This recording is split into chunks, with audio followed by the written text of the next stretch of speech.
day, lords and ladies of the internet. I am your host today, the Parafox Archangel, the English gentleman of the internet, and welcome back to Cutting the Branches, the support conversations of Chapter 3. What kind of things are going to be happening in the background of all the works, with Gramble's PTSD, Gale shooting someone, and all the else that happened during that chapter. Oh, and do not worry, for the next chapter is going to be released fairly soon, because it took me too long to make these. So do enjoy! Alright then. Sam's statue leads to the support for Chapter 3, and are meant to be seen after completing Chapter 3. Let's see what they possess then! Mostly because we want to see the ones with Gramble to see how he's handling his PTSD. Now, some of these can be after the beach episode or before. It's kind of vague, though, so take that as you will. Heart to heart in progress.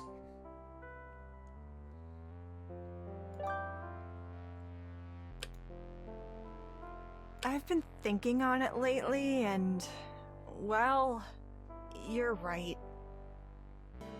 Ah, but you're mean-spirited, rude, and overly amorous friends? Yeah, that. I don't know what to do. Get new friends. Still got time to think about it, at least. You're young, and you're gonna mess up now and then. I just don't want someone as sweet as you wasting your energy trying to appeal to bad influences, you know? Gramble was late 20s, wasn't he? Or was he early 20s? I think he was mid-20s? I don't remember. Let me look it up. Keep going. You know, in a way, I guess I'm glad I came here. The friends I made here are a lot less uncomfortable to be around. I don't think a single huge argument or catfight broke out. Well, yeah, mostly. For a death game where I could die any minute, things are surprisingly calm most days. Maybe since Gramble was everyone's early virtual, 20s. staying dead isn't actually a concern. I'm in no rush to find out, though. I'm older than Gramble. I think both of us are older than Gramble. We are. Because surprisingly, we're the same age. Yeah. I'm still surprised that I'm older. I don't sound or look older. You look like the older, more mature one than me. Thanks. I am an old man.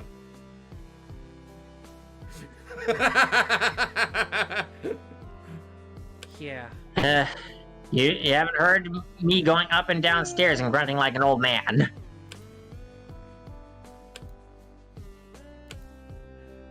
What happened on this island, Gramble? Bad things. Bad things, Sam. Everything I thought I knew was wrong. Bugsnax never loved me. Gramble. Don't hand out love to anything that don't deserve it. Not anymore. The fact I care so much about you says it all. Gramble, you're gonna make me cry. Aww. Emotional moment. I still I need want to not give ruin them it. another chance. I know them, they've got flaws, but they're not completely rotten. Q, Octavian. I think I'd have given up on him and moved on, but I'm not giving up on them that easily. You should.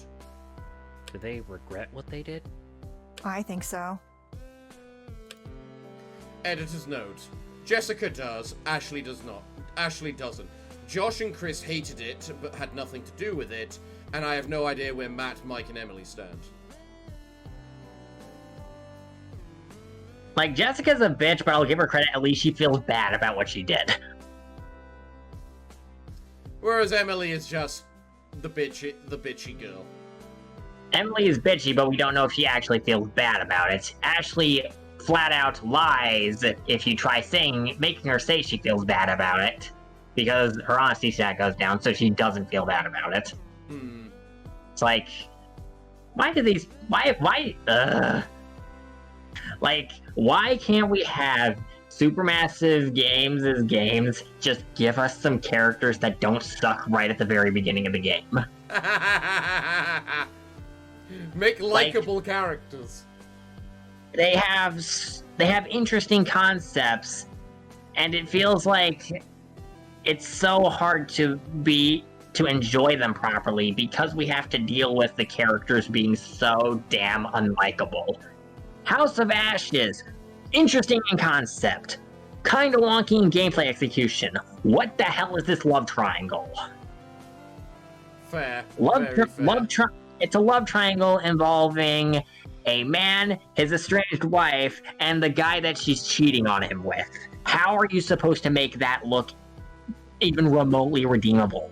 All three of them look bad by association to it. Yeah, you just can't make sense of what they're thinking. It would have worked so much better if it wasn't a cheating relationship thing, but instead just focusing on the estranged relationship between the husband and the wife. Because that worked. That wasn't the part that was bad. And I've heard people say that the love triangle sucks because it shows up at bad times. It's like, no. The only reason you're complaining about showing up at a bad time is because you hate it. Because conversations that build on the characters always happen at bad times. We are in the horror movie. There are monsters everywhere. There is never a good time for these conversations. Yeah. True. So, like, Taylor and Daniel in Little Hope, they are having a personal conversation with each other about their character development, and Taylor being a nerd and stuff, and it's like, now's not really a good time for this conversation, but it's kind of adorable, so we let it slide. Or we don't even find it a problem in the first place, even though 5 seconds after, Taylor gets mauled, and you have to pass QTEs to make sure she doesn't die. It's like, yeah, it was bad timing, but we don't care. It wasn't insufferable. Fair. The problem with the romance love triangle of House of Ashes, it's insufferable. It's not badly timed, it's insufferable. That's the real issue here, and I don't think anyone wants to admit it. Fair enough, then. I can't stop ya, but I do hope you stand your ground. I'm no pushover. Don't worry. Samantha and Gramble have achieved A support. Yay, the first A support. Samantha and Nico. Despite being adventurous and very noisy, Sam's in-game curiosity stat is set surprisingly low. Yeah, for some reason, Samantha's curiosity stat, despite her being labeled as adventurous, it's weirdly low. I think I see what you mean with the motives. Yeah, this motive was lame. Really lame. I don't see how any of these are embarrassing enough to be a motive for, killing people. I was expecting something like murder or arson or, crime stuff. Yeah, really. How'd you find all the envelopes anyway? I didn't. My curiosity got the better of me. So you borrowed them from the police then? I think they had them all, right? It's more like I snooped on them when nobody was looking. Oh, okay. But yeah, aside from one or two, those secrets were... Well, I'm asking a lot of questions, and I doubt I'll look at some of these guys the same way, but I'd rather learn about the floor lube thing over the sent a child to the underworld one. Yes! Say that to the child in front of you. Good idea. I did not think about that, but I kind of thought that lube was mostly used for, like, equipment and, like, maintenance stuff. I was not thinking about it as, like, snoo-snoo. Yeah, they all sounded really bad out of context, but in context? Also, what is this music? This is Ape Escape music. It's the one where Kay and Yumi go up to the, up the mountain to get to the angel monkey thing that I told you about before. You can just look it up. Fair enough.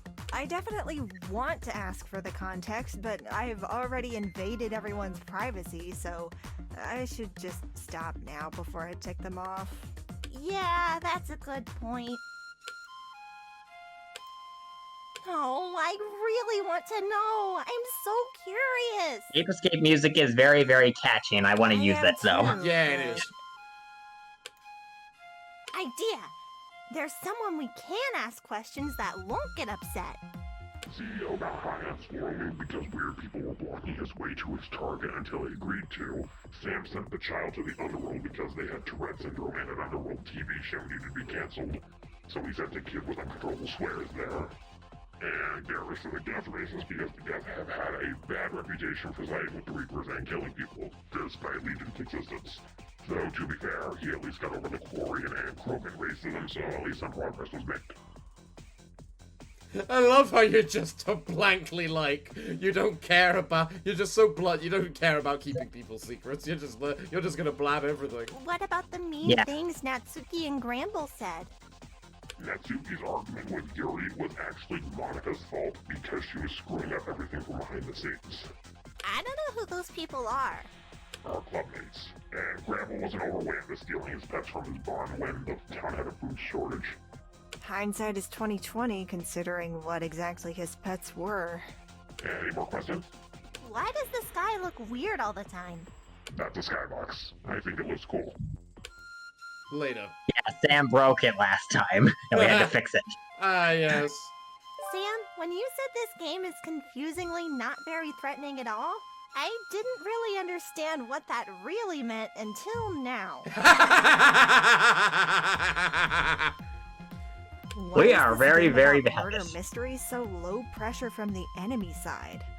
We're causing more stress and damage, freaking out over all of this.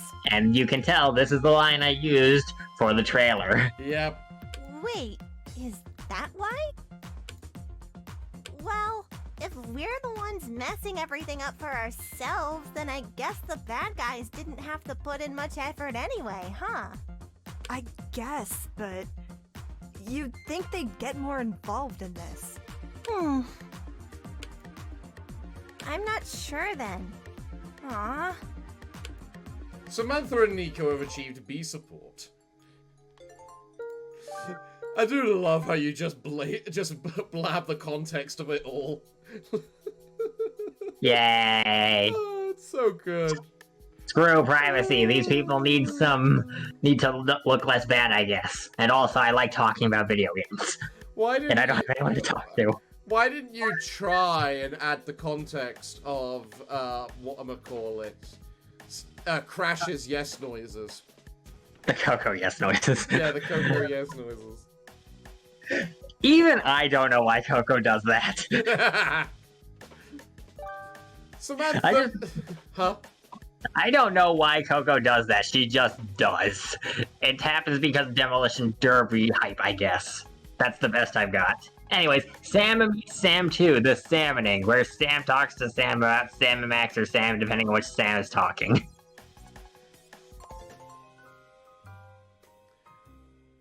How are you feeling? A little less anxious, I'll admit. That's good to hear. I really wish you'd lay off the fudge pops though. Chocolate and dogs don't mix, last I checked. Ugh, this drama and moping just doesn't suit me. I wish I was back on the road with snarky quips and hilarious hijinks instead of this stupid despair crap. It feels like you and me come from two different worlds. Oh yeah, you're boring, empathetic, and practical, while I'm over-the-top crazy, apathetic, and out there. Honestly, the only thing we have in common is our name. Yeah? Did you have to call me boring? You're not the most exciting person to be around. Maybe the kids Natsuki and Gramble like the peace and quiet, but unless I'm watching TV or enjoying a beach day or something, I'd rather shoot a giant squid destroying the city with a rocket launcher, with Max. But still, even you like quiet time every now and then. Yes, but I'm trying to say that we're basically opposites. You can handle boredom better, but I'm so tired of waiting for something spontaneous and exciting to happen already. I'm usually not waiting up to 3 weeks for a criminal to show themselves for me and Max to take down. Where do you live that everything goes wrong that often? New York. New York. Oh, that explains it. Things aren't that crazy in Alberta. I love how that's just the context. Where do you live? New York? Oh, okay. Yeah. Wait. Oh, yeah. You're Canadian? Sorry, you were saying something. Click. Canadians are weird. Oh, god damn it! Editor's note, Until Dawn takes place in the Alberta region of Canada near the Rocky Mountains. That explains it. We almost never go to Canada because nothing crazy ever happens there. Yeah! Because it's not America. Well, except for the Wendigos murdering everyone thing. Hey, now I have a reason to visit Canada. You go wherever the action is, don't you? Yes. Yes, he does. Absolutely. Oh, quick question. How was the monarchy after Sybil stepped down as queen? Heh. Editor's note 2. Sybil Pandemic, a friend of Sam's, Sybil Her name is Sybil Pandemic. I think it's supposed to be a play on words of civil pandemic. Sybil Pandemic, a friend of Sam's, got a job as Queen of Canada for about a day. He sold the United States to her. He sold the United States to her for 100 trillion Canadian Salient Dion dollars. Canada doesn't have a monarchy. It does now, apparently. That's not how that works. Technically, I think Canada's still part of the British Commonwealth. So if you want to be technical, the monarchy of Canada is the same monarchy as England. I'm pretty sure there's a prime minister up there, though, isn't there? Yes, and there is in England, too. What's your point? Oh. You can tell I don't know how monarchies work. And in your same context, where the Commonwealth also includes Australia. So, the King of England is also the King of Australia. And Canada. And is this Canada. a technicality, or is this actually how it works? I know Australia is part of the Commonwealth. I'm not sure about Canada. I actually need to look that up. But yeah, Sam and Max wound up selling the United States to their friend Sybil Pandemic for $100 trillion. It's like, sure, we can trade. We can now give you these new Celine Dion dollars. The new $100 trillion bill. Why is Celine Dion on the $100 trillion bill? She's a national treasure. Alright, so part of the British Commonwealth is Canada, Australia, New Zealand. That looks like a part of the Philippines. India, some country in South America that I don't know of. And then about like 10 that's in Africa. I would not have expected India to be in that list. You do know Britain originally owned India, right? No, I did not actually. Yeah, one of the reasons for Indian independence nowadays is because of the British. Because the British did a lot of things in India back then that the Indians did not like. For example, part of the was Britain colonizing India? Huh? Did Britain colonize India or something? Because that would explain everything pretty fast. Britain colonized half the world. So yes. I hope people realize that colonizing is actually kind of a bad thing. I'm British, I refuse to listen to this slander. Anyway, Britain colonized India, and then because of the Indians being Hindu, they treat cows as sacred. So one of the things they really didn't like is that part of the problem was that... Monotheism. Huh? Monotheism, I'm assuming, is at play here? No, it's got nothing to do with the religion in that regard. What it was is that for the firearms that they were teaching the Indian people to use, that to cheap out on costs, the bullets were basically sealed in cow fat. Weird. I didn't know that was even a thing that could happen. So they had to bite open the bullet, the casing around the bullet to be able to put it into the gun. And so the Indian people were basically completely against that because it could be either pig or cow fat, which basically goes completely against both Hindu and Muslim beliefs. Yeah. That would be a problem. And the British basically told them to just shut up and get on with it. Like we do. Let's move forward. I don't even try to claim the British are good people. Sam 1 and Sam 2 have achieved B support. Looking back on it, these two actually got along pretty decently. Samantha and Natsu. We should have another beach party before the week ends. That was a great way to unwind. With all the melodrama happening, we definitely needed some fun in the sun. Seriously, the tension's so thick you could cut it with a knife. I Slice. prefer more board games and volleyball over the cops arguing or everyone being afraid all the time. Yeah, that's fair. You're always so calm, Nat. It's nice if at least one of us can keep a level head in all this. But it's odd because, well... I'm not exactly the type to be... chill. Yes and no. You come across as being in the middle in most situations. Huh. It's also... it feels unnatural. So does my hair, but that's still a thing that happened. Seriously, how does my hair fringe thing get hoops like this on my scalp that goes down to my neck along my sides? Yeah, look at her portrait at the top right. That is actually how her hair looks. Like, you see those weird things with the shadow that kind of... You know what I mean? You mean the hoop things above her head? Yes. Honestly, that can happen. It's called having wavy, like, a bit of curly hair. All of the girls have it. The only one where it's the least noticeable is Sayori. It's just a form of curl, really. You don't do that yourself? Actually, better question. How are you handling a murder game so well? I could ask you that too, Sam. You're handling this pretty well for yourself, being only 1 year older than me. She didn't realize she was older. Yes, She forgets I'm that 18. The face on Natsuki's model right there. Like, absolute bit mega frown.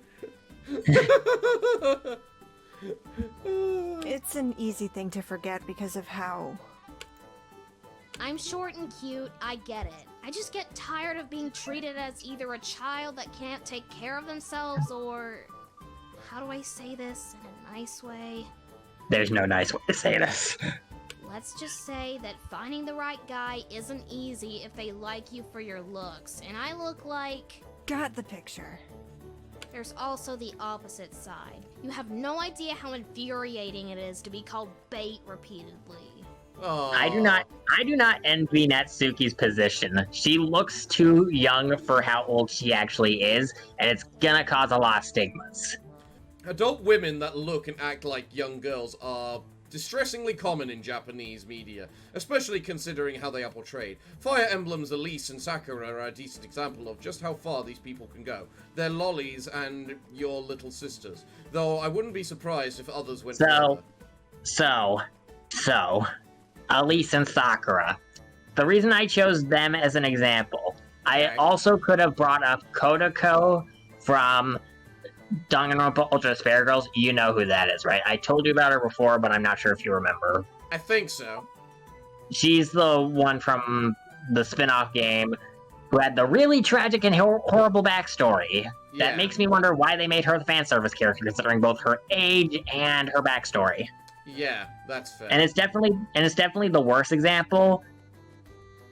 So, Elise and Sakura. So, let me pull up pictures of how they look. Yeah, but also they're supposed to be your little sisters. Why are you able to S-support them? S-support, in context of Fire Emblem, means F-snoo-snoo with. Oh. They look like this, they are your little sisters, and you can have snoo-snoo with them. And I know you can have snoo-snoo with them, because the game explains how the child character system works. Because once two characters get married, if a dominant parent marries a... What's the word I'm looking for?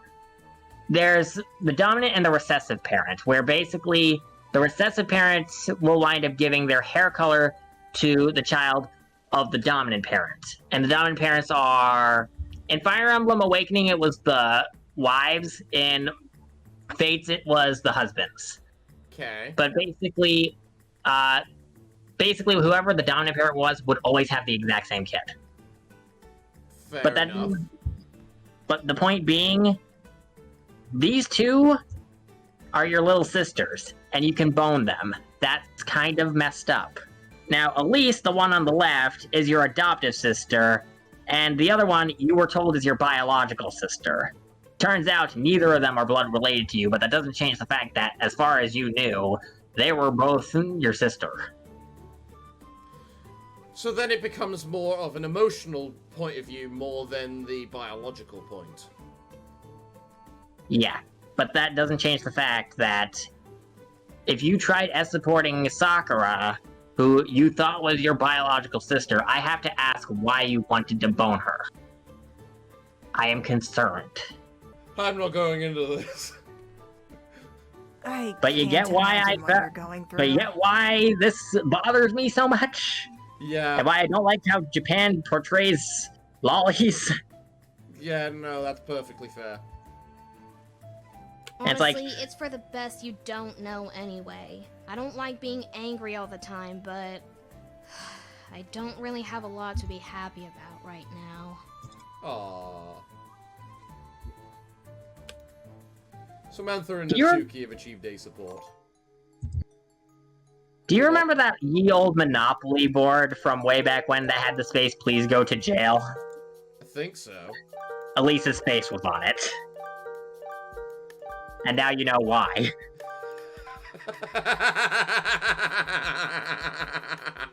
I'm running out of snarky quips. Well, too bad, you got plenty more support conversations to go. Hey, you got a moment? Gotta be. What do you need? I know it's not my business, and you already spend a lot of time with him, but Sam's holding in a lot of anger, and I worry. Yeah, he hides it well, but it's becoming more noticeable. What made him noticeable? The fact he just went up and shot Gale? I think you're the closest thing We don't know when this happened, so this could have been before or after. I'm pretty sure I wrote this with the context that it was before. Yeah. He made an effigy in our hut, and he keeps talking to it. Insert Wambus X Cactus joke here. Could you make sure Sam stays sane? Or as sane as he can be? Leave it to me. Just know that there might not be much forest left when we're done. Aww. Well, I guess that is getting the anger out. Is that why you're violent too? It's just way more fun to break things. It's very cathartic. Yeah. There's a reason why there is a proper lucrative business behind getting an old car and then renting out a bat to people to go smash it. That sounds like something that's, I have never heard of before, but would definitely be a good idea considering how angry people are. It would definitely help get the anger out. Yeah. Yeah. We're never living that down, are we? It's not the easiest thing to forget. So, what's a normal day for you like?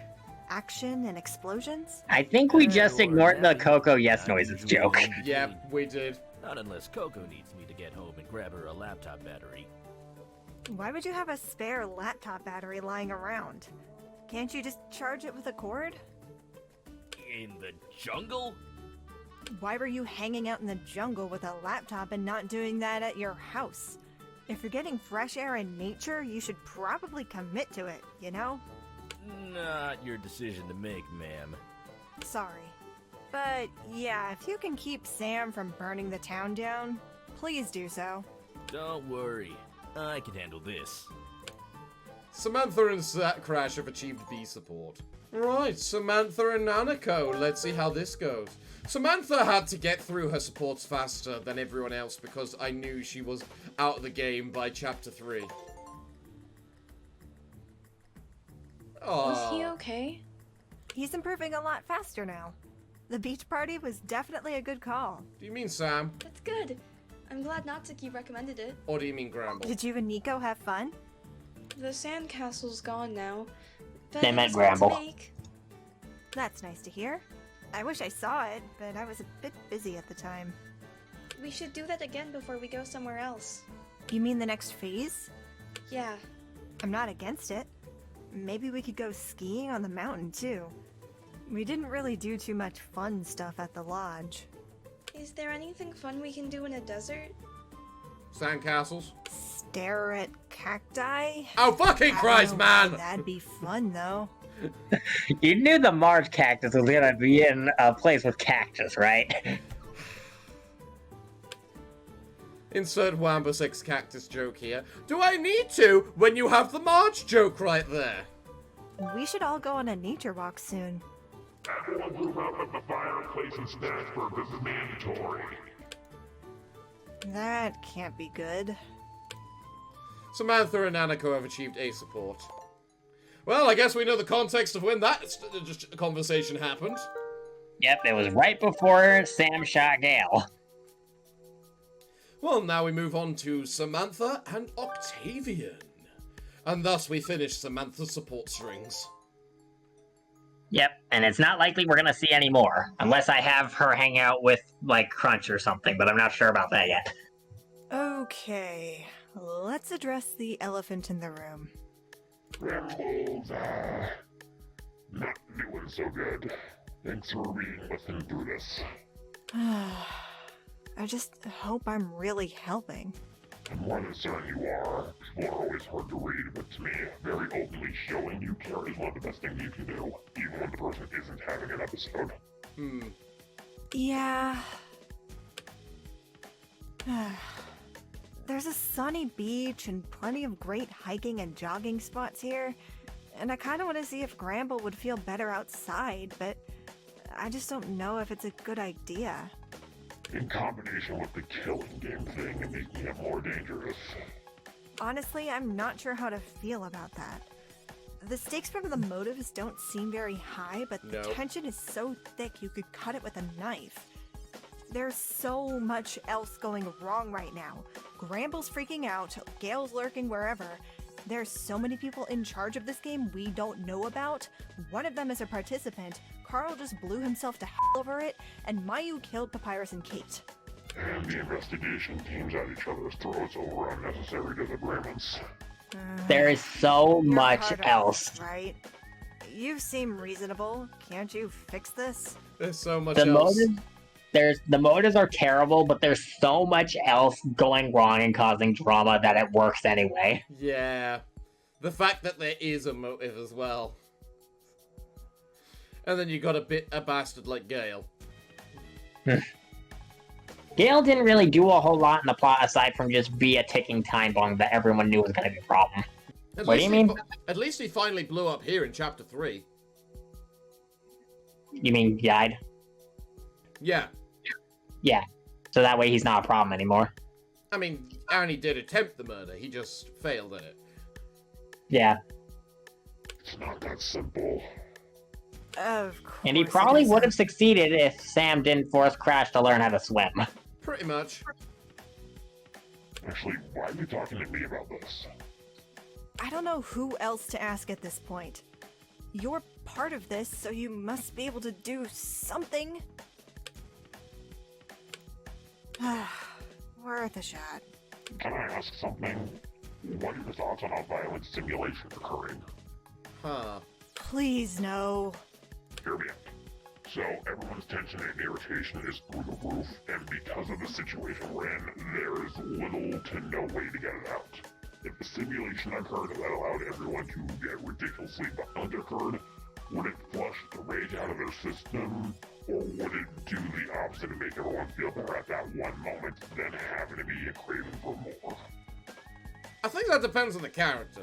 Either one, but I'm not participating in it, okay? I'm a pacifist. I don't like violence. Self-defense is the only exception. I can't really guarantee that. This is such a stupid game. Who's enjoying this? Seriously.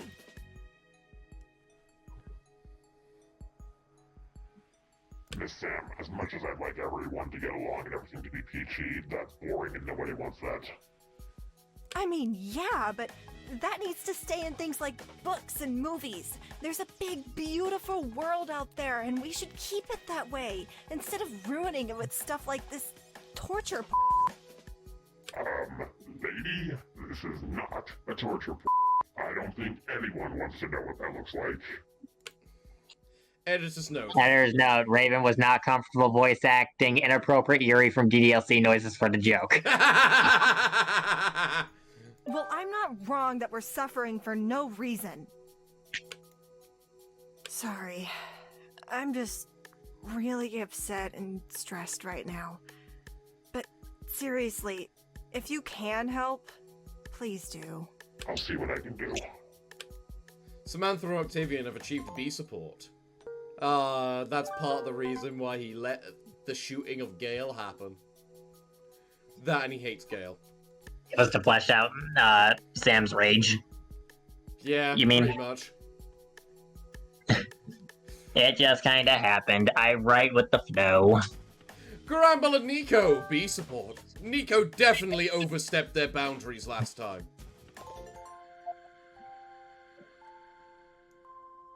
Oh, I can see the bloodshot eyes. Bramble, I'm sorry about last week. I just didn't know what else to do. You sleepwalk and have nightmares and everything's going wrong and... I got it. I know you have good intentions, Nico. Well, it still made things worse.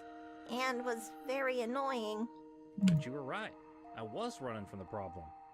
And I can't keep running from my problems. I still don't feel good about it. I ran the Bug Snacks ranch back then. I grew attached to them. But they were bad. But you also didn't know that until it was almost too late. Sprout was always so loyal. I'm so confused. What made Sprout not attack me? Ah, the biggest plot hole of Bugsnax. Yeah, some of Gramble's snacks, there were at least 2 Queebles that were a part of the contraption for Snorpy's and Chandlo's segment. I'm not sure if you noticed, but there were 2 Queebles in there, and there was also Sprout in the segment for Gramble and Wiggle. Well, to be fair, the Queebles you can literally assess as Snorpy trapped them and forced them to run. Yeah, but you can't say the same thing about Sprout. No, you can't say the same about Sprout. Huh? Sprout didn't attack me. Neither did my Queebles. But the snacks were parasites, so... Maybe they did love you. But just them? I don't know. I'm not sure if I could trust them after the siege. But they didn't hurt you, so they must have liked you, right? That'd be simpler if they didn't. I could just say they're all evil monsters and call it there, and move on. Yeah, it really would, wouldn't it? That's pretty conflicting. Yeah. I feel like the fact that you turned a parasite away from its insecty hive mind says something. I just don't know what. But if you ask me, it's because you're so nice that it actually did love you back. That's a nice sentiment, Nico. Gramble and Nico have achieved B support. Yeah, that is one of the biggest plot holes of the siege of the Bugsnax, honestly. I still say that one of the biggest plot awkwardnesses is definitely what the Grumpinati wound up turning out to be. Hi, Team Rocket. Well, that's with the DLC. I meant the siege of the original game. Yeah, but you get what I mean. Yeah. Gramble and Natsuki, B support. It's time for a talk about family issues. Yay. I mean, something else related to Bugsnax that kind of doesn't have a great explanation. Liz somehow managed to outwill the parasites to survive, despite being so ridiculously transformed that they turned into a giant cake sushi thing. There's sometimes just not any explanation for some of the things that happen. Well, And we kind of just have to roll with it. Honestly, that can be due to just sheer willpower. And if there's anything you can ever learn, never underestimate willpower. There are some things in this world that have been achieved, but could only be achieved due to sheer willpower. And some Well, people just have unbreakable willpower. Well, maybe through the power of will or heart or whatever, Gramble wound up turning the parasites away from the hive mind. Maybe. Do you remember this place? What happened here? I don't remember at all. I only remember up until the attack. The attack of this town? Yeah, I trusted them. I loved them so much, and they tried to kill us all. And by they, you mean the bug snacks of the island, right? Don't let the cuteness fool you, they're deadly. Yeah. On a completely unrelated note, did you hear about a cute dating sim game involving a literature club? Don't let the cuteness fool you, Monica will murder everybody. Say that again. Don't let the cuteness fool you, Monica will murder everybody. Yeah, but Monica is Monica.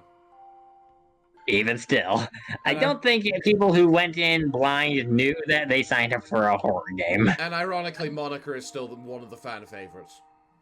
Yeah. Anyways, random question. It isn't. Alright, random question. Random question to ask. Non-context isn't. Was that supposed to mean something? Yes, it was, but back to you. You remember up until the attack happened? Oh, Grump, did I black out? Oh, crap out. Are they all gone? Oh, please let me safe. We were gonna start a family together. We still question the age difference there. Yeah, I think Wiggle's age was like... Late 30s. Yeah, that sounds correct. It was late 30s and early 20s. Yep. I think I see the problem here. Aside from your PTSD, that's obvious. You're worried about your girlfriend. Of course I'm gonna be worried about her. She's the only one left that cares about me. What about the others? Well, we don't hate each other, but...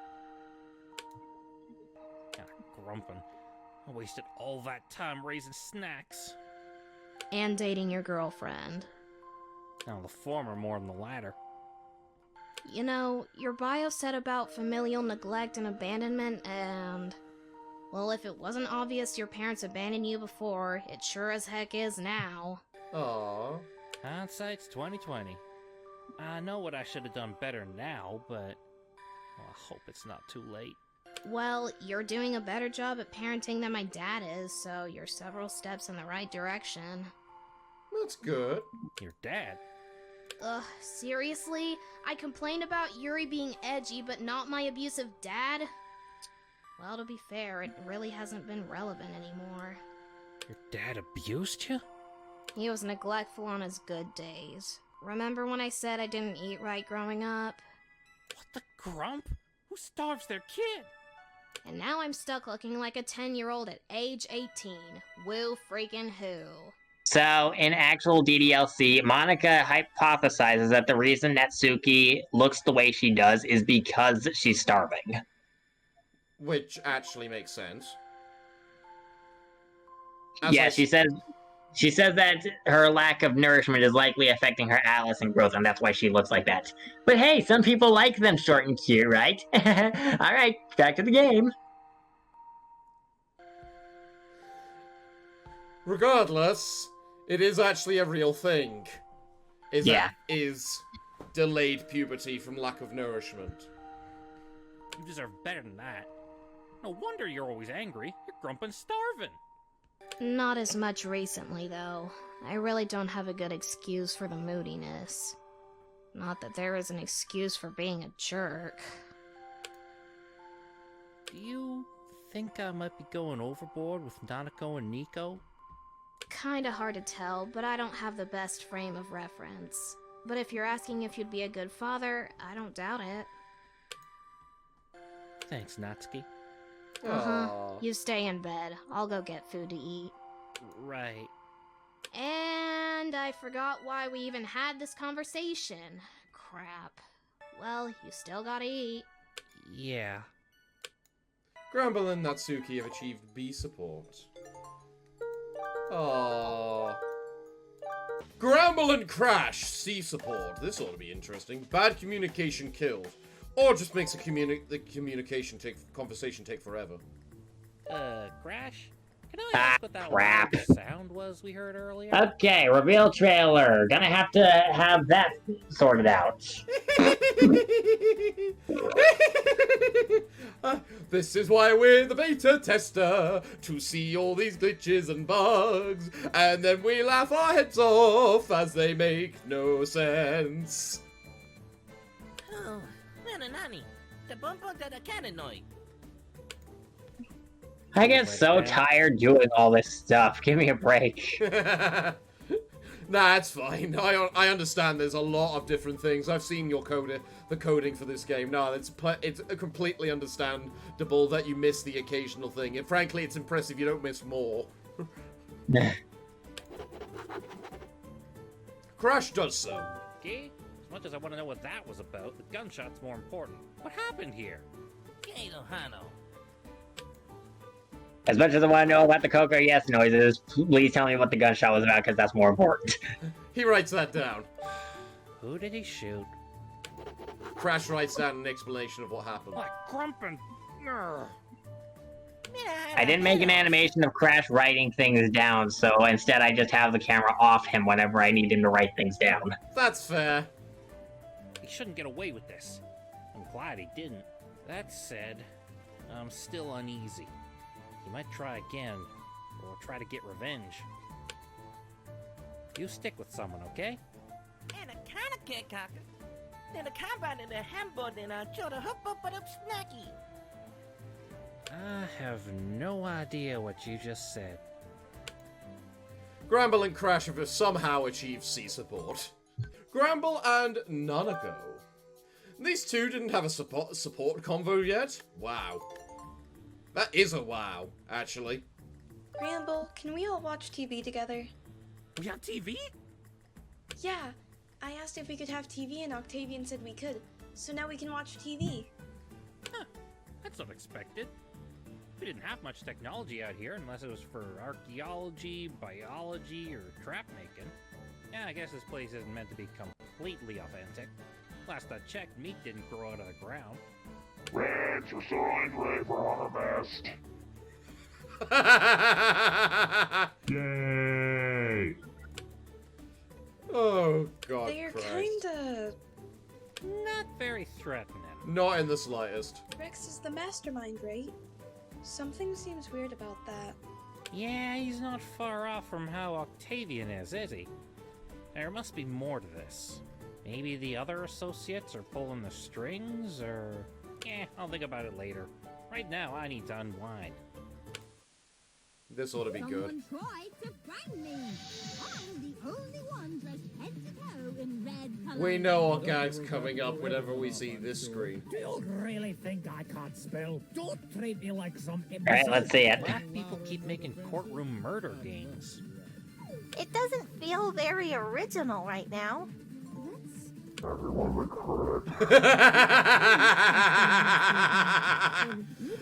I want a counter of how many times that gag has appeared. I think we're at the 4th or 5th time now. We have the one from the Chapter 1 supports, the one with Nanako during Chapter 2 Daily Life, and I think it happened again in Chapter 3... No, wait, 3 Deadly Life. And now this is the 4th time, I think. I swear it's as much as 7. I don't think we've reached 7 yet. I don't need your mother anymore. I've created a replacement that's superior to her in almost every way. Dad, that's just a plant.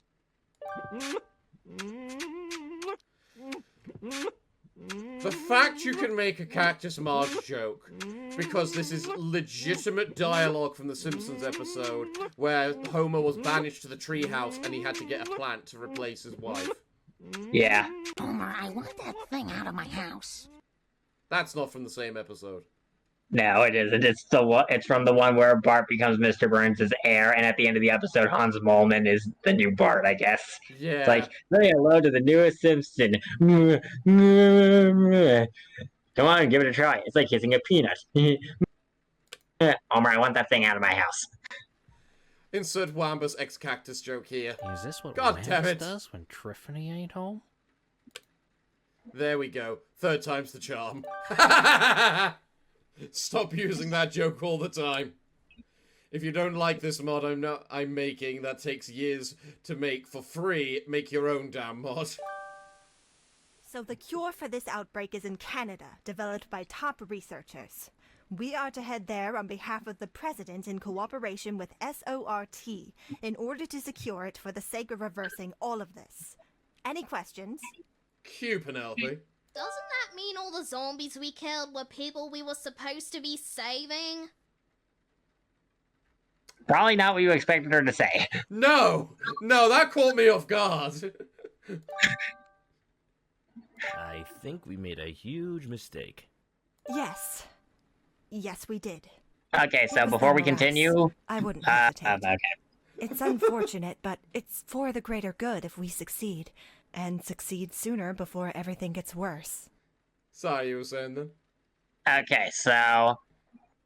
This is one of the cases where the characters being voiced on screen, we don't have an easy indicator of who's talking. Yeah. And also, this is one of the few times where the voice actors on screen, two of the characters are voiced by the same person and they sound very similar. That was Regina speaking. It sounded very similar to Carmelita. Ah, yeah, that's fair. I thought it was both Carmelita. That doesn't make me feel better. Let's just go and save the world. It'll all work out. They'll just respawn anyway. That has never been the case. Ever. Wait, does this planet not do that? I love that. They don't seem very scared of the zombies. Zombies have their own subgenre. I think it's so overexposed that nobody cares anymore. Yeah. And now for something incredibly irreverent that'll probably offend somebody. According to the Bible, Lot, his wife, and his daughters had to run and not look back when their town got destroyed. Lot's wife looked and got turned into a pillar of salt. Yeah, the Bible's brutal. What about it? My wife is dead. Would you like fries with that? What's the Bible? I have no idea. So what I'll part tell was you about those funny? things later, and maybe some holidays, because you probably want to know what Christmas is later. So what part made you laugh? Was it Nico asking what the Bible was because they are not human and thus would not know what that is? Or was it because we like fries with that? No, it was the Bible. It was the Bible question immediately. I forgot this wasn't Gramble and Nanako C support for a second there. Also, I'm pretty sure a human turned to salt is still less salt intake compared to my McDonald's Happy Meal. Those things are very salty. Good God. Alright then, Garrus and Jill be support. Oh yeah, also something else. Gramble and the others probably shouldn't have known what Valentine's Day was. Like, you remember the game show segment from Chapter 3 where it's like, alright, Sam, what's the point of Valentine's Day? Snoo. What? Snoo? Not until you're older. So, I had that support basically be the explanation for how Gramble might have found out what Valentine's Day is, because Natsuki says right at the end, I'll tell you about that later and maybe some holidays because you're probably going to want to know what Christmas is later. Fair enough. Fair enough. You never know. There's plenty of things that can happen in timelines which can just be a fine explanation for why it still exists. Yeah. Garrus and Jill. This didn't exactly go well the first time, but hopefully this won't end with Garrus POing Jill. By which I mean it totally will. This island has a bad reputation for killing everyone that steps foot on it, but so far it doesn't seem that bad to live on. No, it really doesn't. The crops seem fine, the weather's not bad, no earthquakes. What exactly is wrong with this place again? Apparently it's the bug snacks, but those things aren't here right now. Ramble did say that, but I don't know. I'm not getting survival of the fittest vibes here. Huh. Speaking of survival, you went up against some crazy monsters before, huh? Yep. What's the toughest son of a you've had to fight? Nemesis. Hands down. That thing refused to stay down and leave me alone. What? Oh yeah, Nemesis was probably worse than Mr. X, wasn't he? Yeah. Nemesis was pretty much the main antagonist of Resident Evil 3 and was basically Jill's personal stalker. Mr. X from Resident Evil 2, I think that's the crap that was facing you was a mix of him and Sherry Birkin's dad, William Birkin. Hmm. Well, it's also the fact of Nemesis was Mr. X upgraded, so... Yeah. And they had a rocket launcher and the ability to run at you. Yeah. I don't know if Mr. X ran at you. Was it a giant monster the size of a room? No, well, eventually yes, but it was the size of, I'd say, CEO's body type with actually easier comparison. You remember CEO with tentacles out of his back from his bioimage gallery? The one where he still resembles a person, or the one where he's a giant chunk of mouths? I love that. How would you describe it? No, that's completely fair. I completely agree with that. A giant chunk of mouth. Former, not the latter. Just add zombie stalker with giant rocket launcher and you'll get the picture. And he still shows up now and then. That really is one tough son of a... When was the last you saw him? One of the times I was stuck dealing with other big groups of weird people. I think Phoenix Wright yelled it to death the last time I saw it. Or maybe he was yelling at Spider-Man. I don't remember. Life's been crazy lately. I know that feeling. Me and the Normandy crew can't even enjoy shore leave without everyone trying to kill us out of nowhere. Yep. The only thing about Mass Effect 3 I like is the Citadel DLC. I've never played that DLC. You missed out. Yep. Well, I guess my toughest kill is pretty pathetic compared to yours. No, you can still complain about it. Your problems are still valid. That wasn't where I was going with this. Where were you going with it then? Never mind. Considering that you haven't played Mass Effect... Considering you haven't played Mass Effect 1 or the Citadel DLC, I have to wonder, what good parts of Mass Effect did you experience? I played Mass Effect 3 on release, so that's it. So that's what I've played, and I played Mass Effect 2 without any of the DLC as well, so... So all you had was the loyalty missions, and that was all the good stuff you experienced. Riveting. Yeah. Yeah. That is sad. You weren't trying to make a contest out of this, were you? Yeah, I figured you'd be annoyed. Oh my god, Garrus. Is this really what you and the crew do in your free time? Yes. Compare kill streaks and big kills? Yes. How irreverent is everyone in the future that surviving whatever it is you put up with is considered fun? Yeah, so Garrus wound up having the biggest kill contest thing with Vega in Mass Effect 3. You can walk in on that conversation. The thing is, I can completely get where Garrus is coming from. First up, he's a Turian, which is a militaristic culture, so of course they would like to compare kill streaks and big kills and whatnot. How else would you do a militaristic culture? Second, he is military himself. It's just... Whereas Jill, I believe, is just police force. Special police force. I looked it up. Jill was military. I don't know how military people work, but I'm pretty sure that that's a little irreverent. You know? Depends on the culture. Because it's a case of, I'd imagine it's more like New Yorker versus hillbilly kind of attitude towards being in the military. Hillbilly will happily compare kill streaks. New Yorker probably wouldn't. Jill is from Raccoon City, which is an actual big city, so she'd probably fall more under the city version of what you're saying. Exactly. I think Grunt is Either rubbing way. off on me. That is... He's basically a young Krogan. So, immature. And homicidal. It's just a part of Krogan culture to kill things.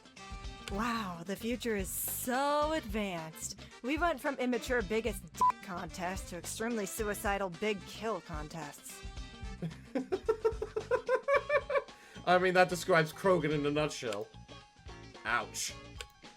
Garrus and Jill have achieved B support. I mean, she's not wrong. That describes, whatchamacallit, culture in a nutshell. And let's be honest, Jill is probably just really, really annoyed with Garrus as CEO by this point. Yeah. Alright, Garrus and CEO. I think I remember this one. CEO is too much like Renegade Shepherd. No wonder Garrus hasn't ticked him off yet.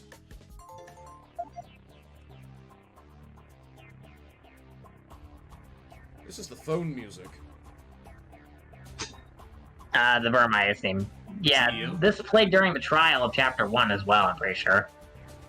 Vicarian, I still want to know more about you. Perhaps it might help jog your memories. With a shot, I suppose. Okay, so your quest for vengeance. Were they involved in it? Yes, I remember they helped me with it. I think. You think? Well, it's there anyway, so that's a step in the right direction. Oh yeah, because there's actually no guarantee you actually go on the quest, is there? So it would be, I think. Yeah, it's not guaranteed that you actually go on the loyalty mission. You can skip loyalty missions and still get through the suicide mission. You just have an increased chance of losing people. Yep. What do you mean increase? It's guaranteed. Depends on how many of the loyalty missions you do. No, you And have whose to loyalty complete the mission you loyalty do. mission. The character needs to be loyal to survive in the end. Otherwise, they may not die in like the individual scenarios, but they will die in like the big clash at the very end. You mean the front? You mean the hold the line thing? The what? The hold the line thing at the very end? Yeah. That's not exactly how it works. See, it works depending on how high everyone's hold the line score is. Characters like Jack, Tally, and Morden have a very low score for that segment, whereas Garrus and Grunt are both very high. And the game wants you to bring in characters that have low or medium scores to increase the odds that everyone makes it out. I've seen a playthrough where someone did everything right and had everyone loyal up until the very end, where they chose to have both Garrus and Grunt be in their team for the final confrontation against the Human Reaper, and Morden wound up dying because of it. Because they didn't have the people needed back to hold the line there to hold the line, because Garrus and Grunt were the best candidates.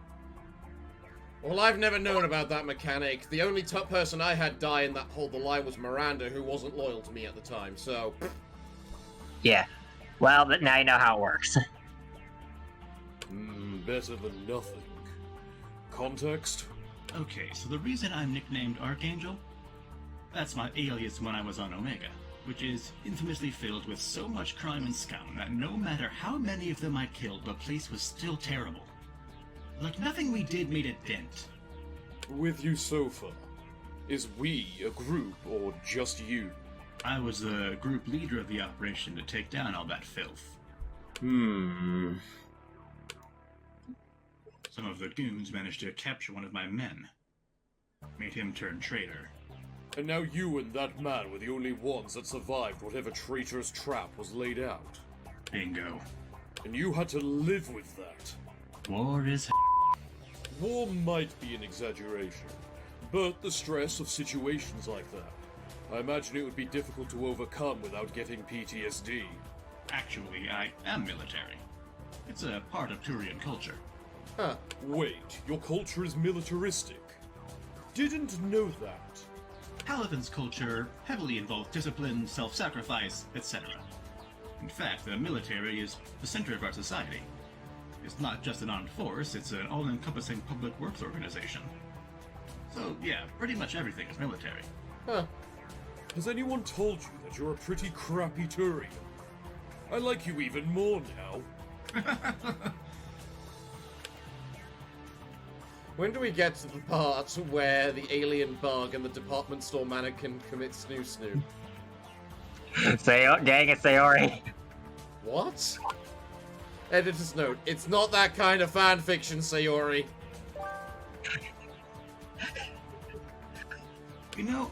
Damn it, Sayori. Stop wanting everyone to make out with each other. Oh, God. You'd hate it. It's entirely business. Every single thing is about monetary gain in some capacity. In fact, if you don't earn a high enough income, that's grounds for termination. But yeah, the reason I had that joke with Sayori was because these two are getting along way too well. Yeah. These two are getting along way... What? They're getting along way too well. Yeah. Yeah, I just love the dynamic between CEO and Garrus. It's amazing. Both. Which is why Sthel needs to die. Business Planet can't keep going like this. I think I'd hate your planet, yeah. Also, that's a very generic name for a planet. Hey, I didn't name it. I don't think. Wait, we're trying to jog your memory, not mine. Right, sorry. I think I've done a much better job with the lines in Chapter 3 than I did Chapter 2. How did the revenge plot end? I assume he died.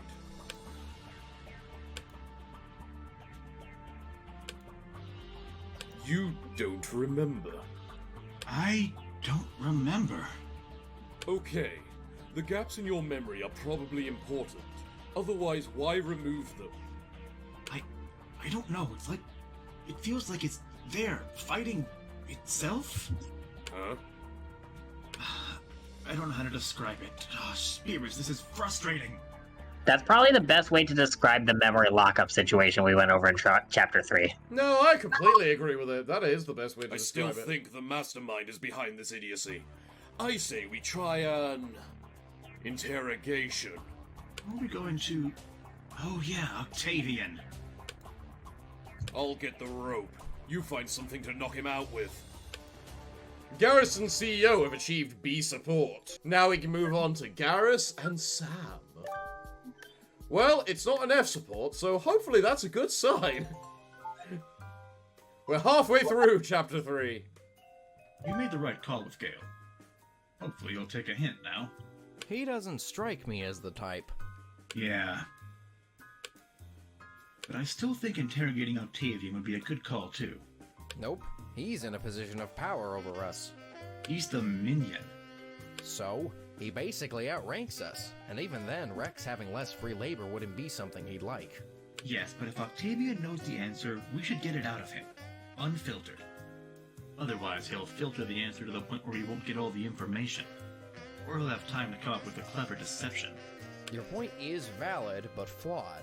You're no use to the world if you're dead. The smart option is to not tick off the people in charge of creating the virtual world. So what? I'm supposed to just play along with the murder game? That's not what I'm saying either. You think in extremes a lot, don't you? Well, a bit. You'll need to get over that, sooner rather than later. Things get nuanced sometimes, and this is one of those times. I like how this is the difference between the detective and just the hard-headed cop. And you destroying everything and lazing about all day as nuance because... It soothes me. Destruction is soothing to you. I'll never understand you. It's called catharsis. Look it up. Also, pot calling the kettle black here considering you enjoy killing things. Where did you hear that? The huts aren't well insulated. I heard you bring up the biggest kill thing with Jill earlier. I mean, that's different. You take pride in murder, but you act like you have the moral high ground over me. Look, whoever you shot probably deserved it, but you're not as mature as you think you are. I mean, he's a soldier, and so... you are. Yes, because I can control myself better than you. Sure. Garrison and Sam have apparently achieved C support. Oh, good God. It could have gone worse. Oh yeah, it could have gone worse. Garrus and Nanako. Congrats, Garrus, you successfully pissed off Nanako. Nanako, are you okay? Are you all going to be nice to each other now? Nanako, it's not that simple. Why? Because some people just don't agree or don't get along. Why? because we all have different opinions on what the best thing to do is. That's not a good reason to be rude to Mr. Sam. Nanako, you'll understand when you're older that people just don't mesh together every time. You're wrong. It's not about that. It's about understanding. Dad's not home as much as I want, but he has a very busy job to keep us in our house. That's not the same thing. How? If you're both good people, how is being understanding impossible? You think Sam, who destroys everything and has a circle in is a good person? I mean, that's a very valid argument, but still. You are... That's not... Hold on.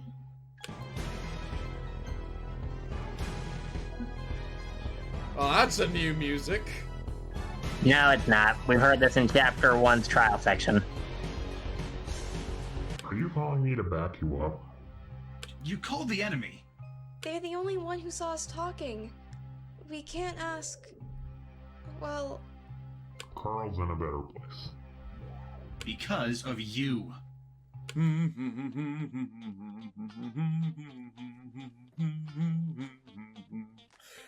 So, good ending of Beholder, Carl becomes a librarian. Aww.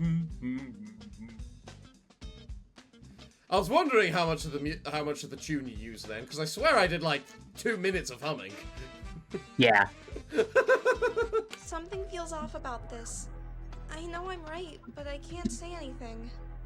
Garrus, you just pulled a starving children in Africa card on a little girl. Don't bring up unrelated points to justify your own, it just pisses people off. Editor's note, this is called Appeal to Worse Problems, and essentially is used to undercut someone's problems or argument, usually by bringing up a much larger and unrelated one. People hate that. Yes, yes they do. How was that unrelated? Because Sam being destined for or being bad doesn't mean he can't be reasoned with or understanding in any capacity. As such, it's not related. In fact, Sam is surprisingly very reasonable if you're nice to him. Which you aren't. Why is everyone getting on my case about this crap? Yeah, no, Garrus has been pissing off everyone today. And it's annoying. Gotta give credit. Garrus is just annoying everyone except CEO. How am I either of those things? Do you really want me to answer that? Editor's note. Saying all Quarians should feel bad for making the Geth, or believing all Krogan are bloodthirsty savages, and wanting all Geth dead is not a good look. He gets over the first two, but he's very insensitive and judgy. Most people happily ignore these flaws because he's Shepard's bro. I'm not wrong. Garrus and Nanako have achieved B support. Everyone really loves Garrus, but I noticed that as I have to write him and write him accurately, I've noticed that I'm disliking him more and more as time goes on. Nanako and Natsuki, B support. Nico and Natsuki. Sorry, yes, Nico and Natsuki. Nico's a curious kid that likes learning things. And apparently is quite tall despite being a child. I mean, they're sitting on the bed. Sure, but even then... Man, their legs are short. Natsuki wasn't lying when she said she looks like a 10-year-old. Natsuki, can I ask something? What's up? Are we going to have another trivia night? Why? You don't know half of what was brought up. I like learning things. It'd probably be best if you learned more practical things like cooking, math, sewing, or cleaning than... Considering how the mission of Rachel and Eric King went, who would you likely not see in the Lost Temple of Naram-Sin? Another trivia question. About those vampires was interesting? So, you said something? Yeah, so if I did have another trivia game, that probably would have been one of the questions, and the answer basically would have boiled down to which one of these is not a vampire. And I have no idea who any of them are. Rachel and Eric King. You remember when I bitched earlier about House of Ashes having a terrible romance subplot? Rachel and Eric King are the estranged couple. Oh, okay, fair enough. Not really. I thought it was interesting.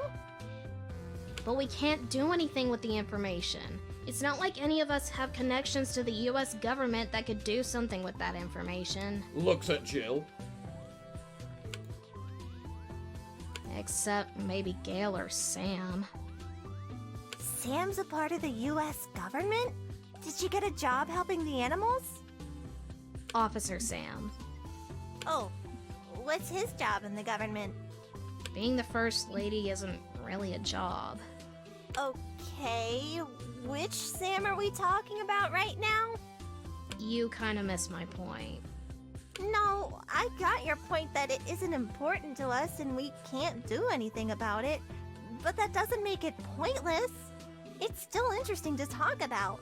So are we gonna ignore the fact that Officer Sam of the Freelance Police is the First Lady? Yes, I think we will, because we've seen Sam in a wedding dress already, so I don't think we need more context than that. Okay, fair, but Trivia Night doesn't work well when it relies on history or pop culture that's happened on a bunch of different planets at different times.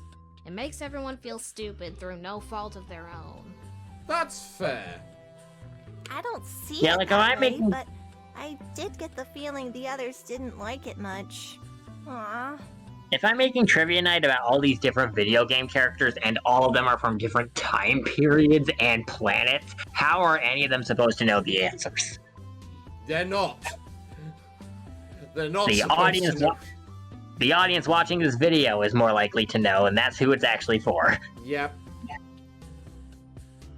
We could try roughing it out in the forest a bit instead. Get some survival experience. It'd be like a camping trip. That does sound fun, but I wanna, talk to people. Maybe we could play Truth or Dare over the campfire. That'd be fun. But with truth, so we can learn more about each other and be friends better. That's not And a also bad because I idea. can't animate. Why not try both of our ideas? Say again? And also because I can't animate anyone doing any of the dares. Nanako and Natsuki have achieved B support. And also, I don't think Nanako or Nico would really want to play Truth or Dare with dares, because chances are someone's going to make someone do a dare that's really annoying. Yeah, that's fair. Like, a dare from Officer Sam would probably be very, very dangerous. Unless it's towards a kid, because I don't think he's that bad. I don't think I'm not entirely certain. He's dealt with babies with guns, pointing guns at them. I don't know where his standards will lie when it comes to children. Good lord. Nico and Nanako. This probably is the longest one here. Oh, good lord. Oh my god, is this actually the truth and dare? Yay! Everyone's here! Yes it is. Almost everyone. Why'd you invite me? Yeah, really. Hey, no being mean, okay? So, you wanted to just talk to each other? I'm not a minute that bad in there. Don't worry, I'm getting better at figuring out what you're saying.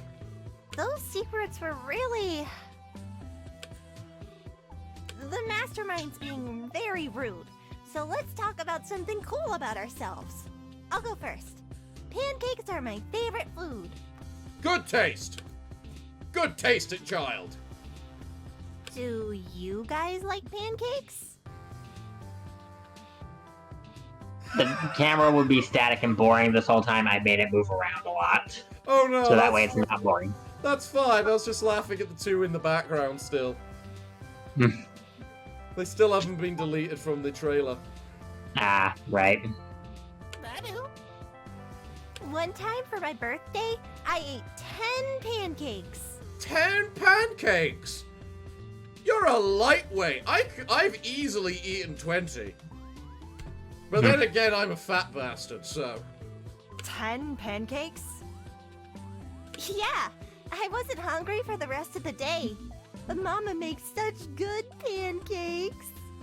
Were the pancakes by themselves or with maple syrup? Because if they were without maple syrup, then you're especially a lightweight. Because mine were drowning in maple syrup.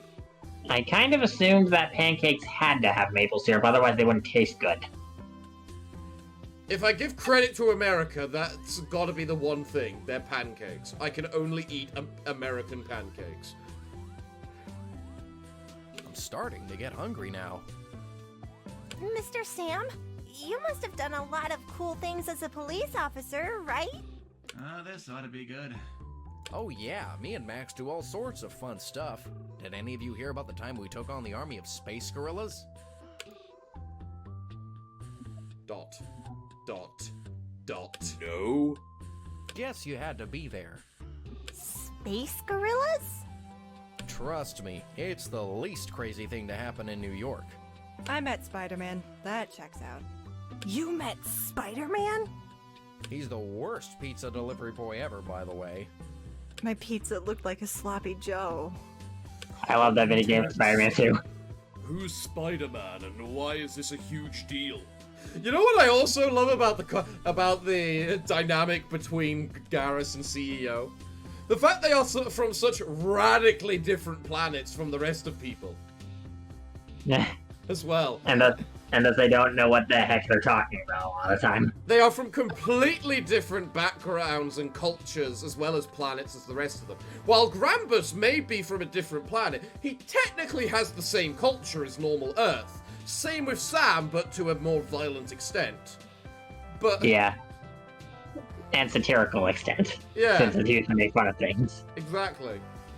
He's an ultra-powerful superhero like you'd see in comics. How'd you meet him? It was one of those times I was inexplicably surrounded by weird people. Meeting Spider-Man was the least weird thing that happened that day. What was the weirdest then? The Hulk getting mauled by lawyers. More evidence. Paper cut. I have no idea why this keeps happening to me. Surrounded by weirdos or mauled by lawyers? Damn it, I forgot you got mauled by lawyers. That would have been a much better secret. The former. At least life's never dull. If the meat farm needs help so we can get some more yummier food, I could help out. I don't think meat's supposed to grow out of the ground. Yeah, but I'm asking because I like growing veggies.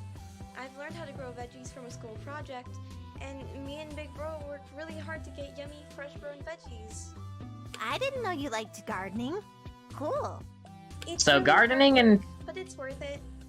gardening in Persona 4, you're able to do gardening with Nanako in order to get some MP restoring veggies. It's one of the only ways you can get MP restoring items in the game, I think. Okay. And I think it was only in the Persona 4 Golden version, not the regular version, because I never had access to it when I played Persona 4. Fair enough. Soil here's not very good, though.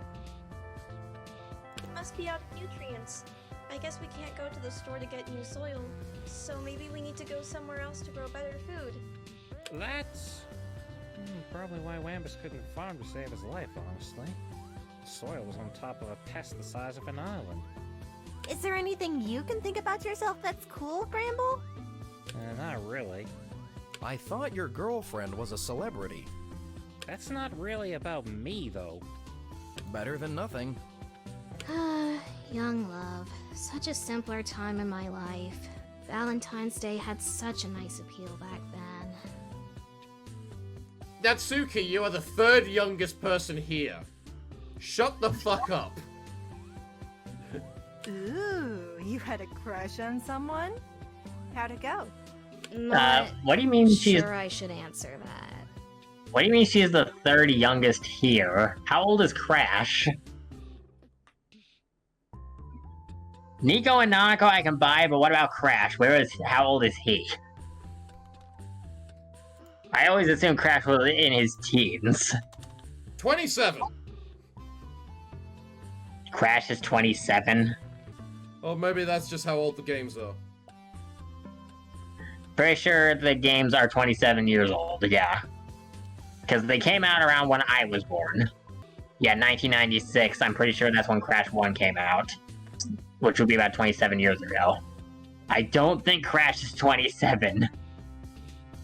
He sounds 27, but I don't think he's 27. Let's see. I don't think there's an official age for Crash or Coco. Crash is somewhere between 2 and 25. That's what I'm getting from Reddit. Crash is between 2 and 25. So... 3rd or 4th youngest person here. I don't... The source I'm seeing says he's 15, but at the same time, I don't think there are any canonical ages for any of the characters. Yeah, probably not. I think it's a case of, because of the new one, which was like Time Sanity or whatever, Crash 4, takes place 22 years afterwards or something, so... Well, that's also a time travel multiverse episode, isn't it? Yes, pretty much. So who the hell knows? Very. So yeah, when Natsuki's like, yeah, I probably shouldn't answer this. It went badly. Very. And it's like, yeah, no crap, Monica murdered everyone. No wonder that it went horribly. Yeah. Yeah. Any of you try rock climbing before? That sounds dangerous. Don't worry. There's plenty of procedures and equipment in place to keep it safe in case if you fall. Unless you climb an actual rock wall instead, then yeah, you shouldn't try that.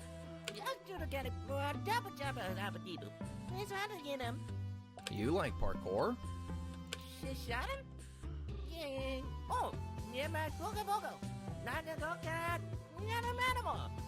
You and Sam should go jogging sometime. No thanks. I think she meant me. Oh, yeah, that makes much more sense. It can be very helpful in staying fit and relieving stress. Often before missions, before I was on the Normandy, we'd have sparring matches. It also helped resolve disputes. If you couldn't settle it with words, you'd spar it out. That could get nasty, though. It's supervised, and nobody will risk an injury that will interfere with the mission. Last I heard, your strength during those matches was your reach. Don't go where I know you're going. Well, you both went sparring forever by recontextualizing it for that scenario. Whatever you're doing to try and embarrass him, stop doing it. You've been really quiet, Octavian. Do you have anything cool you did? I made this mod. I brought you all together. Interesting then. Is there anything interesting you did? Let's see, the first thing that comes to mind is... Please don't be Marge jokes. Probably the fantasy story I was writing. You were writing a fantasy story? Like, not some crappy fanfic, an actual homemade story? Nobody trusted beta Reddit. Hindsight is 2020. The plot sucked. What ruined it? Overindulgence? Preachiness? Mary's Utopia? No, it was caused by overambitiousness. Every idea I thought was interesting or a message I felt needed said, I tried incorporating. So you bit off more than you could chew. Yep. I see how anything cool you did. I noticed with almost every... in advance. I notice with almost every project I do, that's the main issue. I bite off more than I can chew. Yeah, I know that problem all too well with how much I've been world building for my D&D world. How's that campaign going now that I'm not in it anymore? I repeat my previous statement. So, it's not going anywhere. Okay. Yes, that's up to you to actually say it.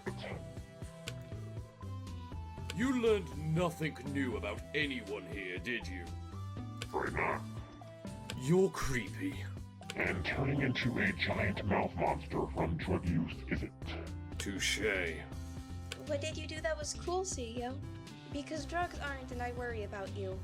Did I just get dissed by Nanako? Did I just get dissed by Nanako while freeing people? Well, I went to the moon. Did you stop by the gift shop on the way there? Everything was overpriced, so it was pretty much normal. I think my brain is melting from all of this weird. This is not how I should have reacted to this conversation. Welcome to the club.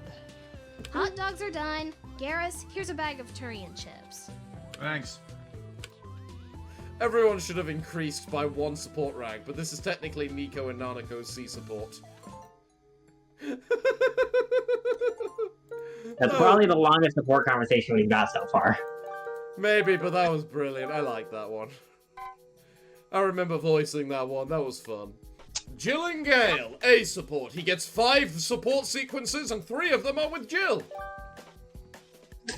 Gale reached A support with someone? Wow. Hold still. If you keep moving, you'll aggravate the wound further. Now let me treat you. Your team is even more unstable than I thought. Welcome to my life for the past couple weeks. That dog needs to be put down. Okay, this is getting old. I'm not asking for much, just some basic level cooperation and understanding. And not just from you. This is completely unsurprising. We're in a game of kill or be killed. Well, maybe the tension would be lower if you played nice out of courtroom cases too. Your bullcrap has not been helping with the tension, especially now with what you tried doing to Crash. Are you going to learn from this? If it wasn't for me, you'd have bled out by now. Think about that. I'll give you credit where it's due. I owe you, but once I do, we're even, and that's that.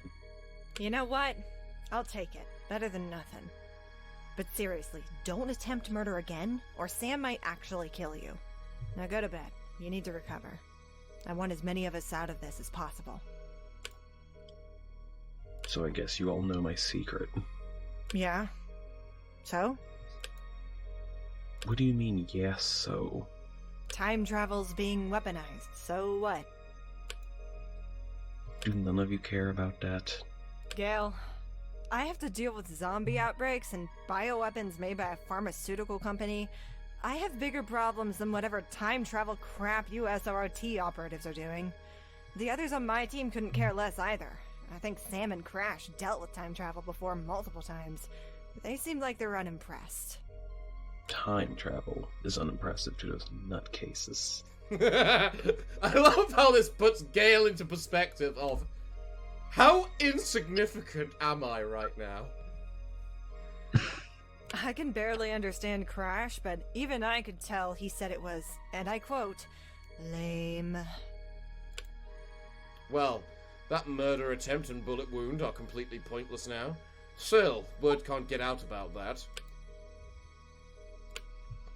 I'd better inform my superiors of this sooner than later. Jill and Gale have achieved A support. Natsuki proceeds to try to forget the loud yes noises that happened. Yes, yes, yes! I love how that's a running gag just because of how inappropriate it sounds. Thanks for helping get the kids out of there. Unfortunately, they're asking questions. Sam shot Gale, I'm afraid. No, not that. It's not that? Why are they asking questions then? Because of the ridiculously loud yes noise that happened.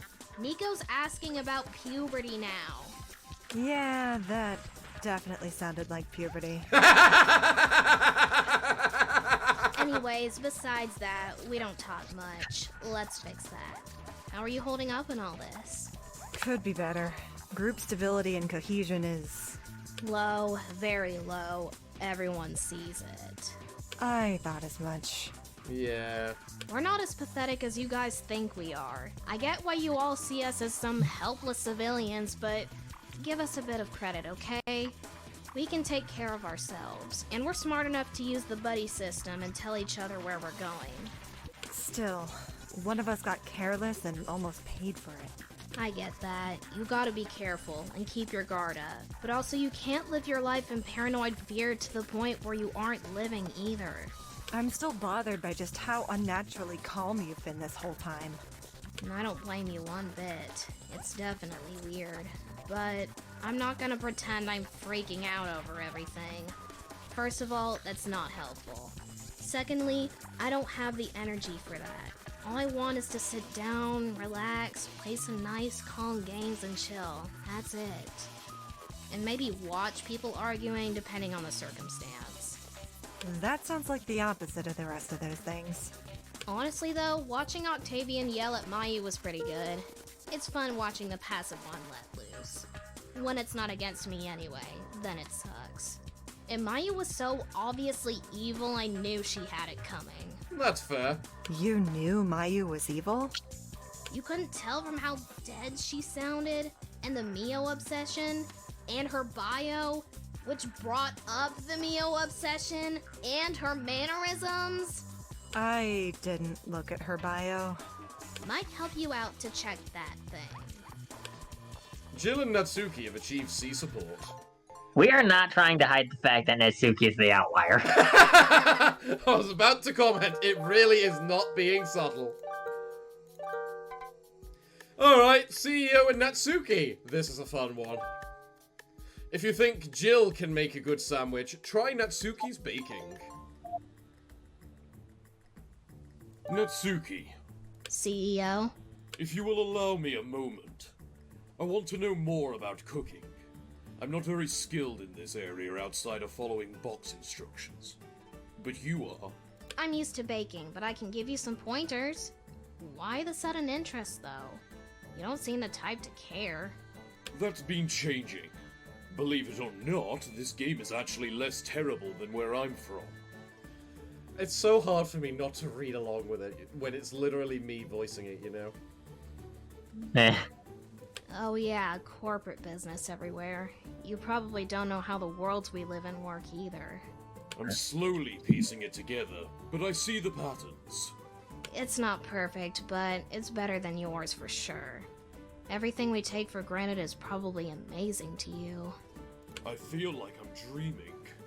There's color everywhere. Why does it sound like... You got rid of the gaps between those words. I know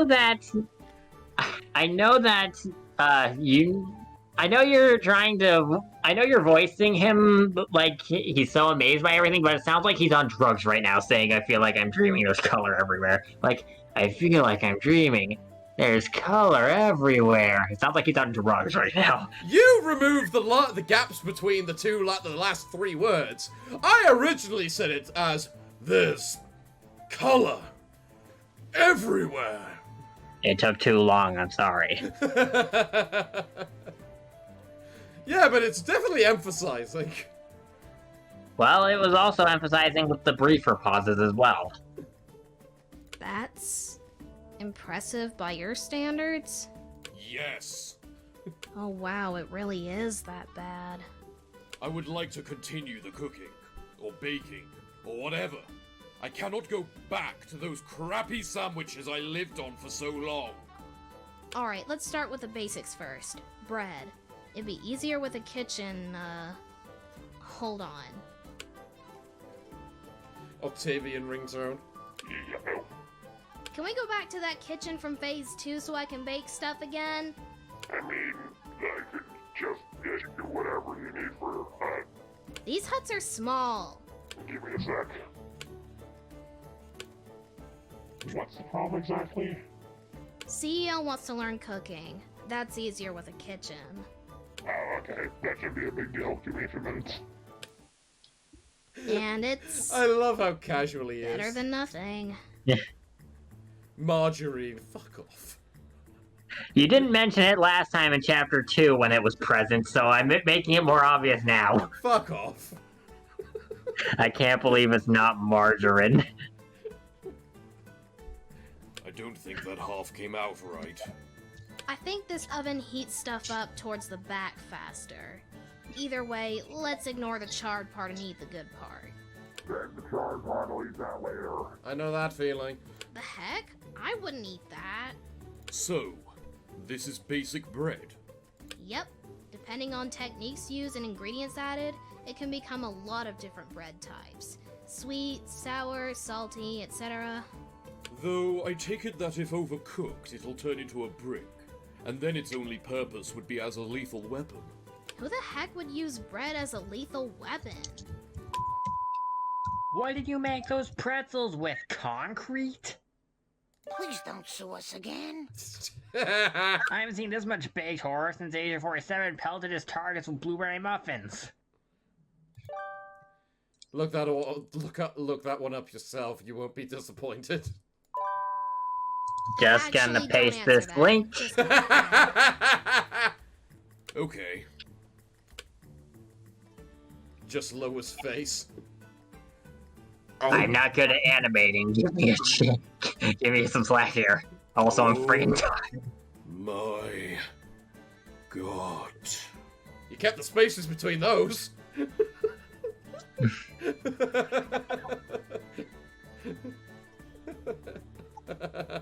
I did good, huh? How much do I owe you? Free of charge. I'm not sure when or if I'll get used to this world. And I'm okay with that. And I finally get to use the happy expression. Ah. I was gonna say, I don't recognize that expression for CEO. This was made since the start, and I had not had a chance to use it because there was no good point of time to use it. Because he's got such a stick up his... Yes. Bread is lethal if you poison it, though. Stop answering the rhetorical question. CEO and Natsuki have achieved C support.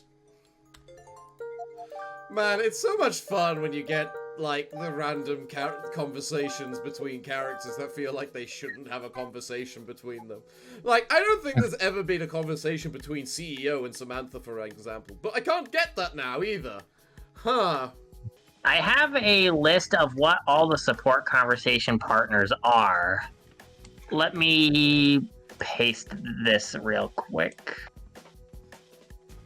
Well, while he does that, CEO and Crash. Conversing with Crash is easier when you find out he can talk. Alright. You could speak this whole time. Don't lecture me. You made your opinion of me clear. An opinion of someone you pretended to be. I'm not pretending to be someone I'm not. You don't like my antics. You realize you came across as a troglodyte, correct? I love how you use that word, and I'm just like, ooh, I can use some big fancy word I actually know how to pronounce properly. What is a troglodyte? You act like a caveman incapable of basic speech most of the time. Do you want something? What are you? Really? I don't know your history, or what you've done before all of this started.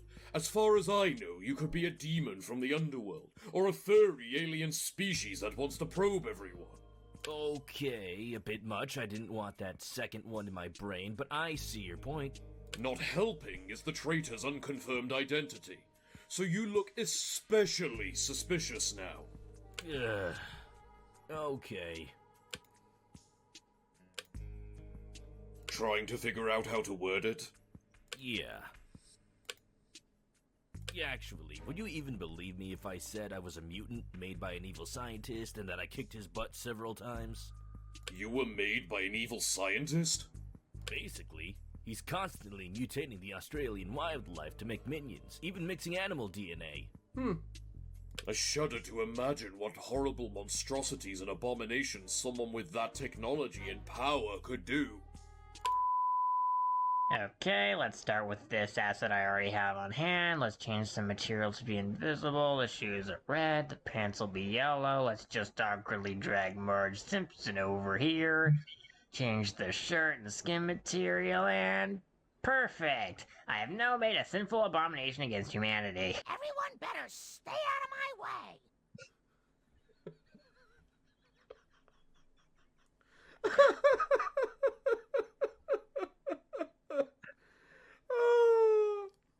That there, boys and girls, is an example of a career of defying the work of God and why you should never do such.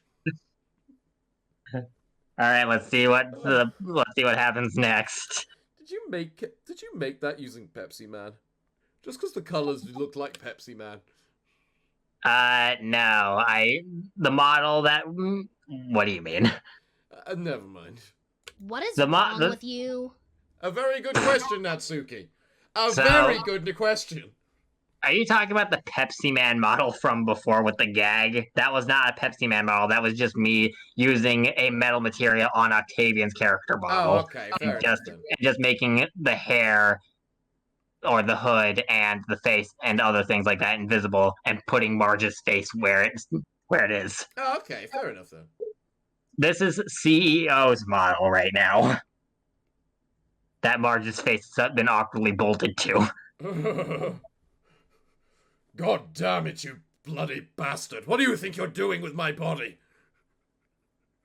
I'm not sure how to respond to that. Trust me, I've seen worse. Did you see the Broly mod yet? Where is this going? I don't think we want to know, Natsuki. I don't think we want to know. Don't blame me, I didn't make this one. No, I think we will blame you. You started this nonsense. This Broly Marge mod thing has been in existence before I even started Trigger Hattie Havoc. That video was years old by that point. What the hell happened? Yeah, we don't have a lot of heroes on our side. It's just me, my sister, Aku Aku, and my brother.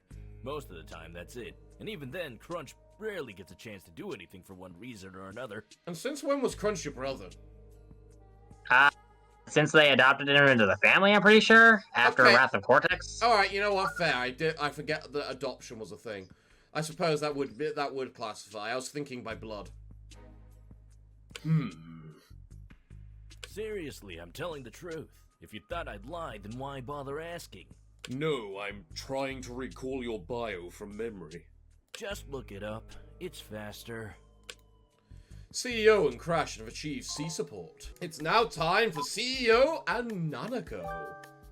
Polar opposites converse again. What the hell was that whistle then? This is the same music we heard before that you asked about, the Apescape music. Yeah, that's fine. There was just this sudden... like a whistle. Mr. CEO? Either it was me breathing or it's the soundtrack. I don't know what to say. Yes? Why were you named CEO? Or are those your initials? CEO is my full legal name. My father is a very business-orientated man who values profits. He named me CEO as his first creation, the ultimate businessman. What did your mom think about this?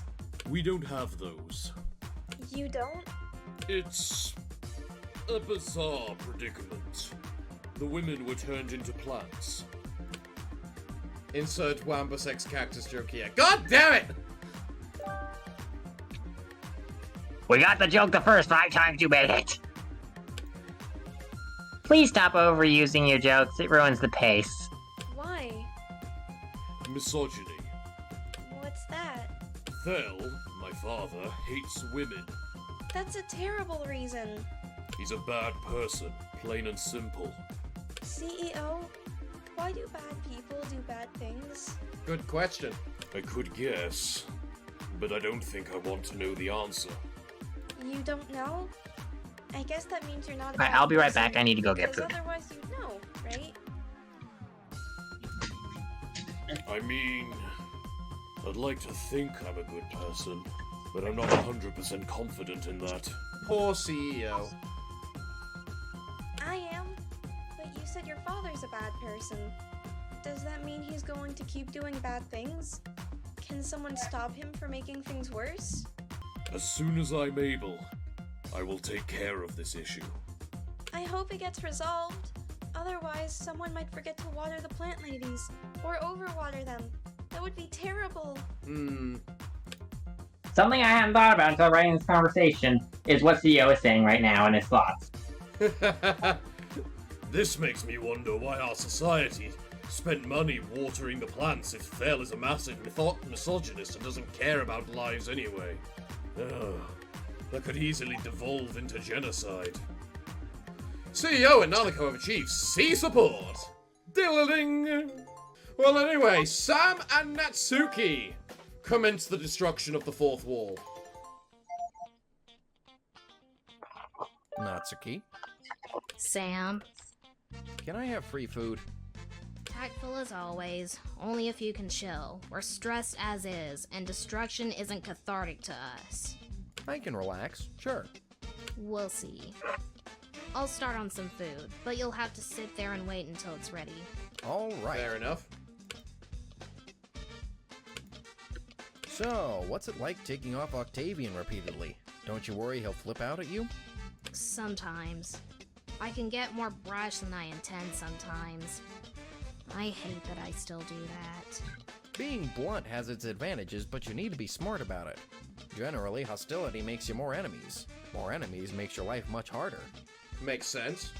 But sometimes you need to be rude because it's the only way people listen at all. Very true. And I'd rather be blunt than lie about how I really feel just to keep the peace. That's not something I want to deal with.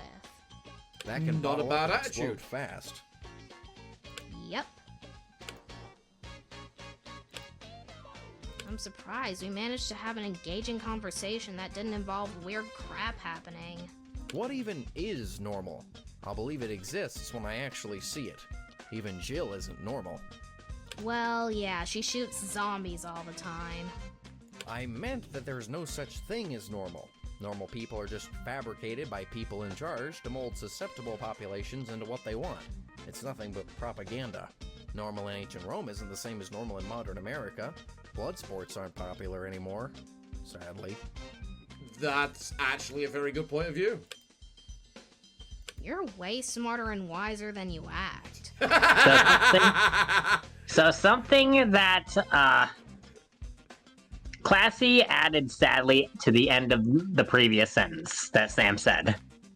Which was? Because he thought What, sadly? blood sports aren't popular anymore, sadly. He added sadly to the end because I didn't have that in the original script and he thought Sam would totally say that. You know what? It works. It works so well. I wish Max was here. These conversations are so boring without him. Rude. Sam and Natsuki have achieved C support. Sam and Crash, rank A. Our first A rank for characters that actually last long enough to be cared about. I guess the plan to have you eavesdrop on people didn't work out well, since we kind of forgot about it.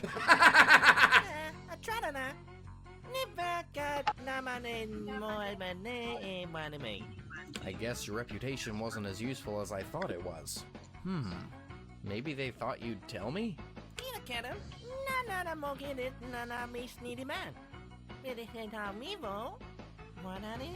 That's actually a very good question. It definitely feels that way. I'm not even convinced the mastermind wants to do this either. Yeah, that's actually fair. These motives are garbage. They went through all the effort to get us all here. They know several deadly motive options from the other killing games and basically neutered them, and the people here aren't interested in killing each other and are smart and or kind enough not to do it.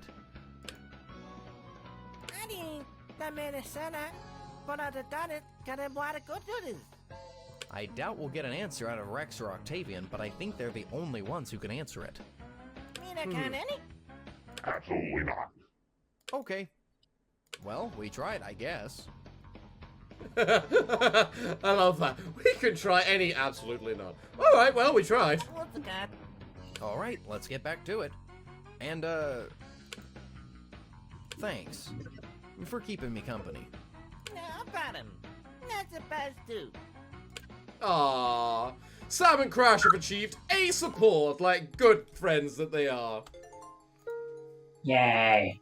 Now it's time for Sam and Octavian. I forgot Sam and Max count as fourth wall breakers until the development of Chapter 2 somehow. Oops.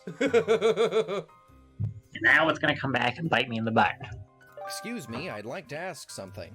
If this is about the crap on Fluky's workbench in the research tent, the answer is I'd really rather you not commit arson. Tempting, but not what I was going to bring up. Besides, purely blowing everything up or setting everything on fire with no other acts of extreme violence type of humor would be dull after a while. Alright. Like a bad running gag. Something funny, but never mind. Real toucher on the loose! I say we call it cops!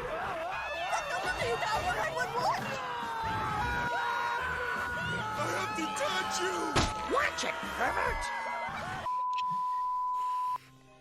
Good God.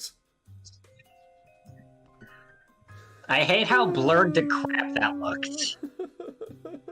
You can't really Like, help it when you're moving them at high speeds. No, that's not the issue. It's the graphical settings. There, you Uh, have motion blur on. Oh, did I? Yeah. I never usually.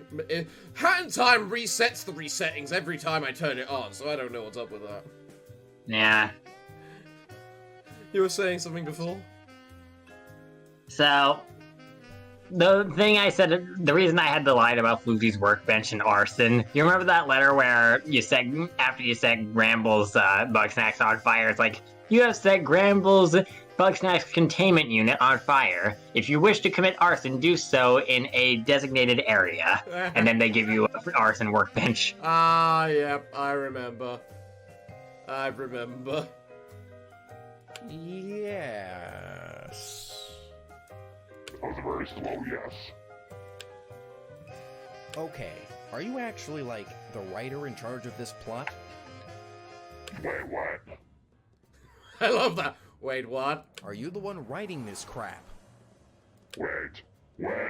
I forgot you're a massive fourth wall breaker. What? Did you forget when I went to and swapped out a list of bleeped swear words with a shopping list? Of the time in the show where we address the kids watching, and when we comment on the age rating amongst way more examples that are actually required to solve the puzzles? Yes, I did. Wow, you're reacting way worse to this than when people started dropping. Did you see Octavian's portrait, by the way, in that scene? Yes, you looked angry. Yeah, the fact your hood was hollow, you were shaded out, and you had like glow. Your eyes were like a very interesting color. We can see it again with one more click, I think. Or two. Yeah. Yeah, there we go. Yeah, that's supposed to be his evil face. Yeah. Or his I'm very upset face. Yeah, I figured that's what it was. It does look that way. How does it look? Does it look like I'm evil? It definitely looks sinister. I won't lie from that. Yay, I might have a chance at being the evil villain after all. Well, this is awkward. So in real context, the reason I can't be with Max on a grand adventure is because of you.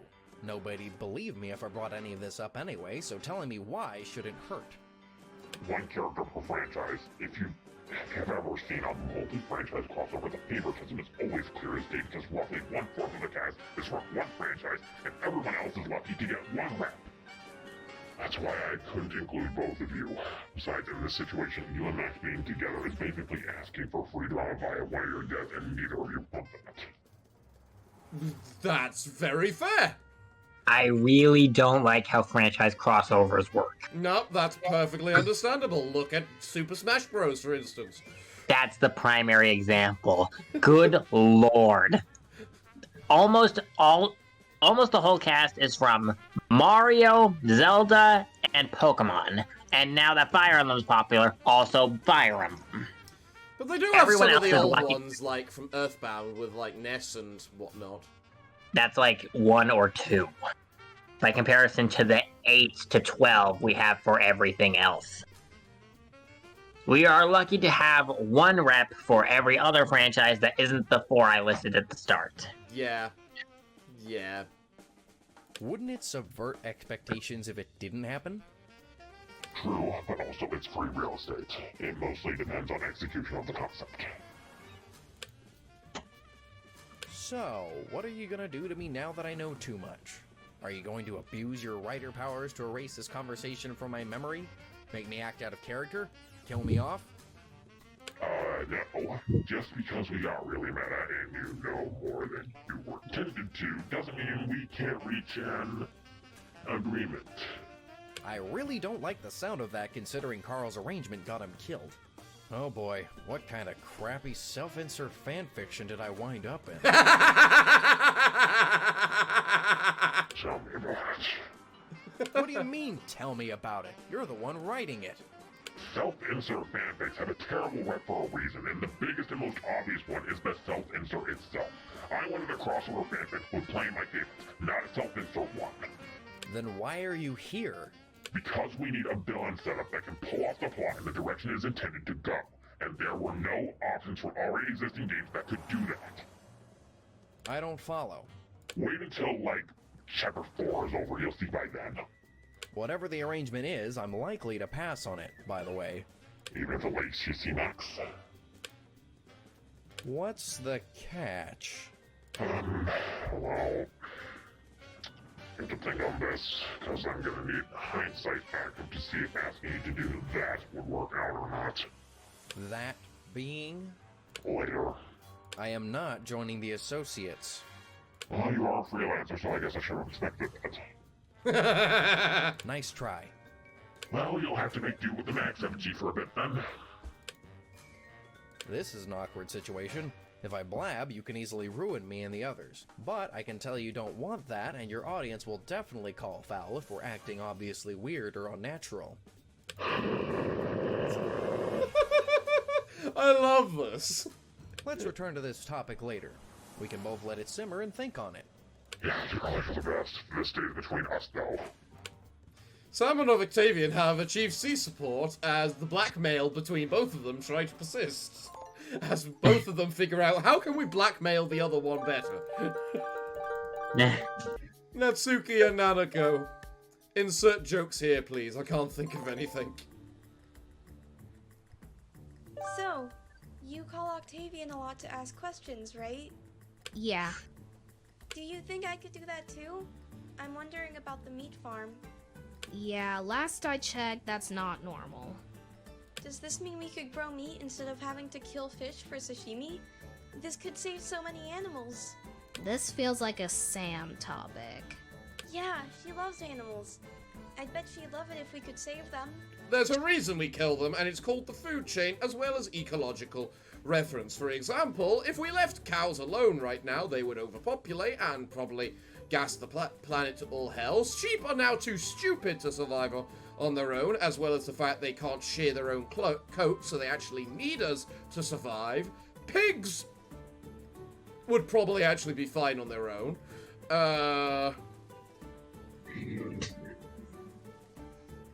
I'm not going further on this topic. Considering there's problems related to the ecosystem being destroyed by overfishing and things like that, that'd probably be a good thing. But animals eat each other. Yep. It's the circle of life. So any morality on the subject is kinda awkward. Indeed. Morality on veganism is really, really awkward. It really... Because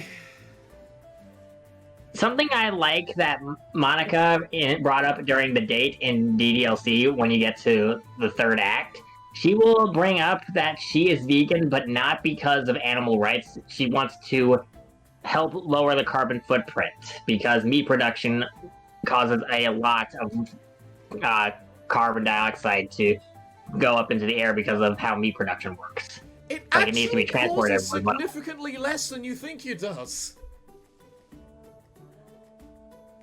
It actually causes significantly less than you think it does.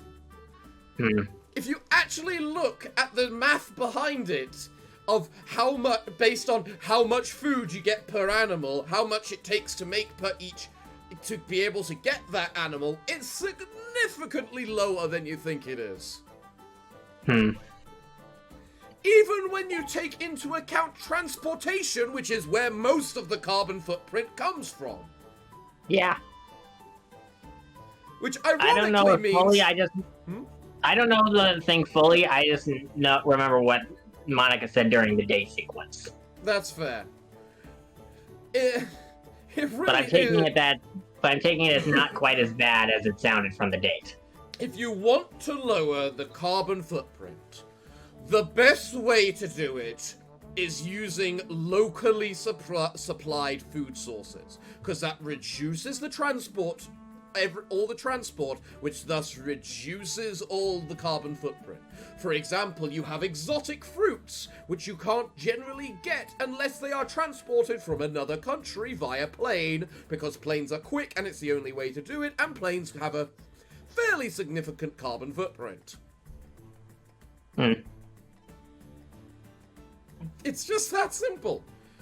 Use locally supplied foods to be able to reduce your carbon footprint as much as you can. Obviously, we're not saying you have to do it for everything, because that makes food very boring then. because then you won't be able to get most fruits, especially in England. Most fruits are tropical, like oranges and bananas. I hate bananas. But vegetables, a lot of them will be fine. In fact, you can grow strawberries in England, same with blackberries, apples. It's one of those awkward, it's one of those weird subjects where it's just like, there's so much you have to actually look into, and people just don't. Yeah. Oh, I forgot that. And plants are alive too, right? I guess there's no way around it. Yep.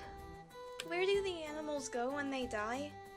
I think you're going to get different answers from different people depending on what religious beliefs they have.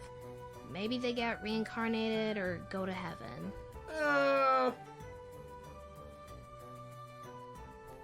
Yeah, it depends on religious beliefs. I hope they go to heaven so they can be happy forever. It's not their fault that we all need to eat. Exactly. That's a nice sentiment, Nanako. Natsuki and Nanako have achieved sea support. Oh, I didn't read that last thing. They got through their sea support very fast, like, wow. If it wasn't for the discussion about the carbon footprint, that would have been very short. Yeah, it would have, wouldn't it? Yeah. Crash and Octavian. Crash is my childhood, but also my childhood sucked, so... My childhood sucked, but Crash was one of the good things about it. Crash Bandicoot. You know, you're gonna have a very hard time talking to people like that.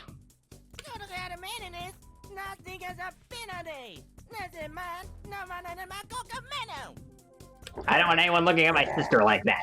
That's disturbing. I know, their diction isn't actually this incomprehensible.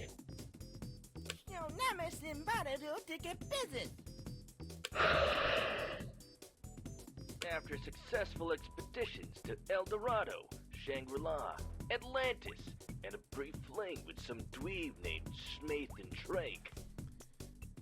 So, in the script, the line was basically to replicate what was said in Crash It's About Time during the epilogue, which had the handsome Crash voice. Fair.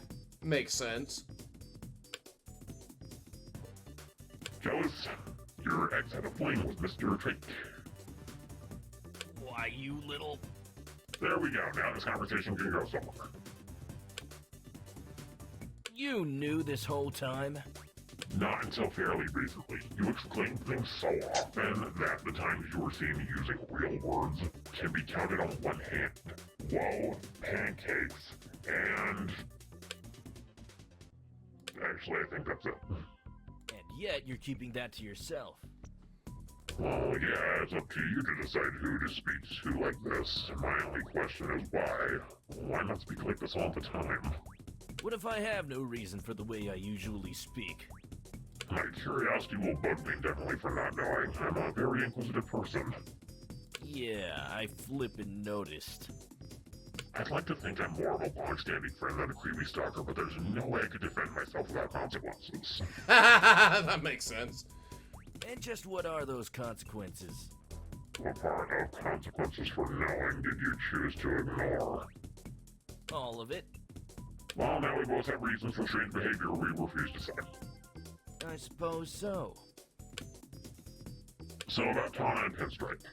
That was a weird parallel universe we will never talk about again. Editor's note. Did you know Crash 2 on PS1 had manga adaptation? Honestly, I didn't care for it. Yeah, in the manga adaptation of Crash 2, Tana left Crash to go with and be with Pinstripe.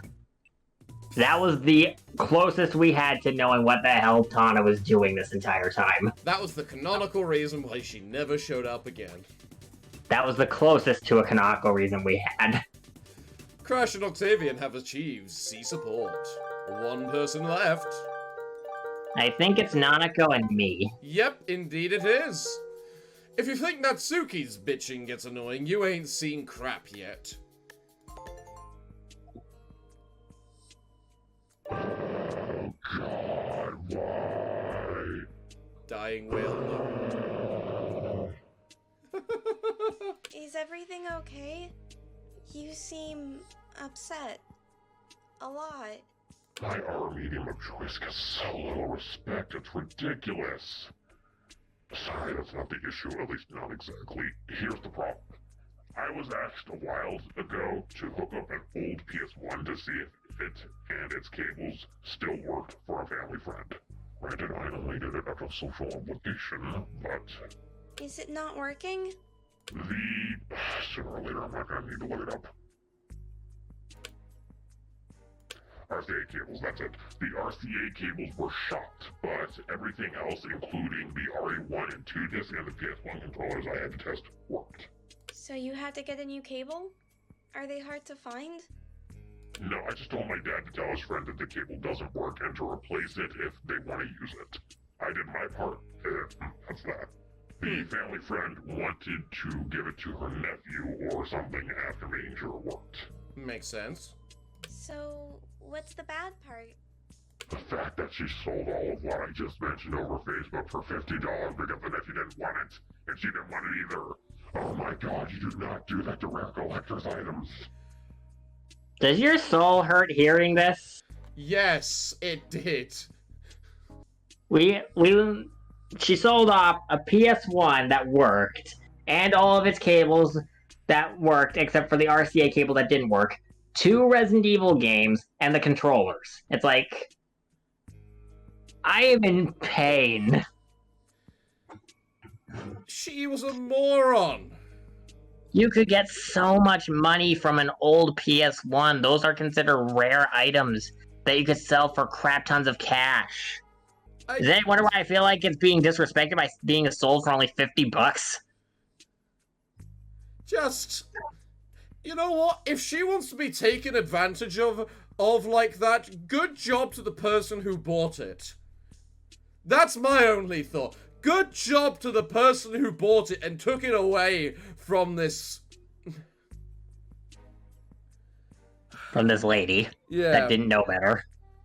Granted, the nephew I can't really blame, because of the fact I assume it was a younger guy, and most modern kids don't know better, and don't have appreciation for the classics, and only want to play Fortnite. I don't know anything about their nephew or who they were. I just did this for a family friend, because I was socially obligated to do so. That's fair. And if she herself probably didn't know better anyway, because they seem like that type of person who, why would they get involved with this sort of technical stuff? And thus would have Nanako actually says that she probably didn't know better, and I reply, yeah, that goes without saying, in the script.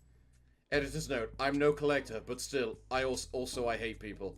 Maybe they didn't know how valuable it was? That goes without saying. Yep. You shouldn't be mad at them, anyway. Even if it is unreasonable to be so. I'm confused. If you know you're being unreasonable, then... Knowing a way of thought or action is unreasonable isn't the same as actually being unreasonable. It's not like I went up and yelled at her for this mistake. Could you explain the difference to me?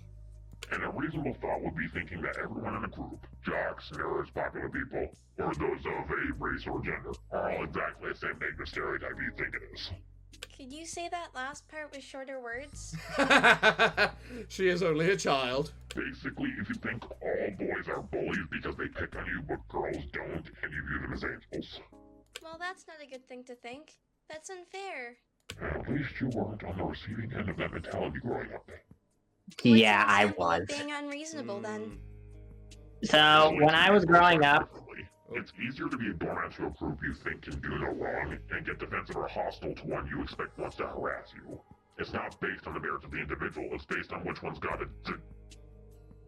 So the main problem that I had, one of the main problems I had to deal with in high school was thinking that I was born wrong because all the people that treated me terribly were dudes.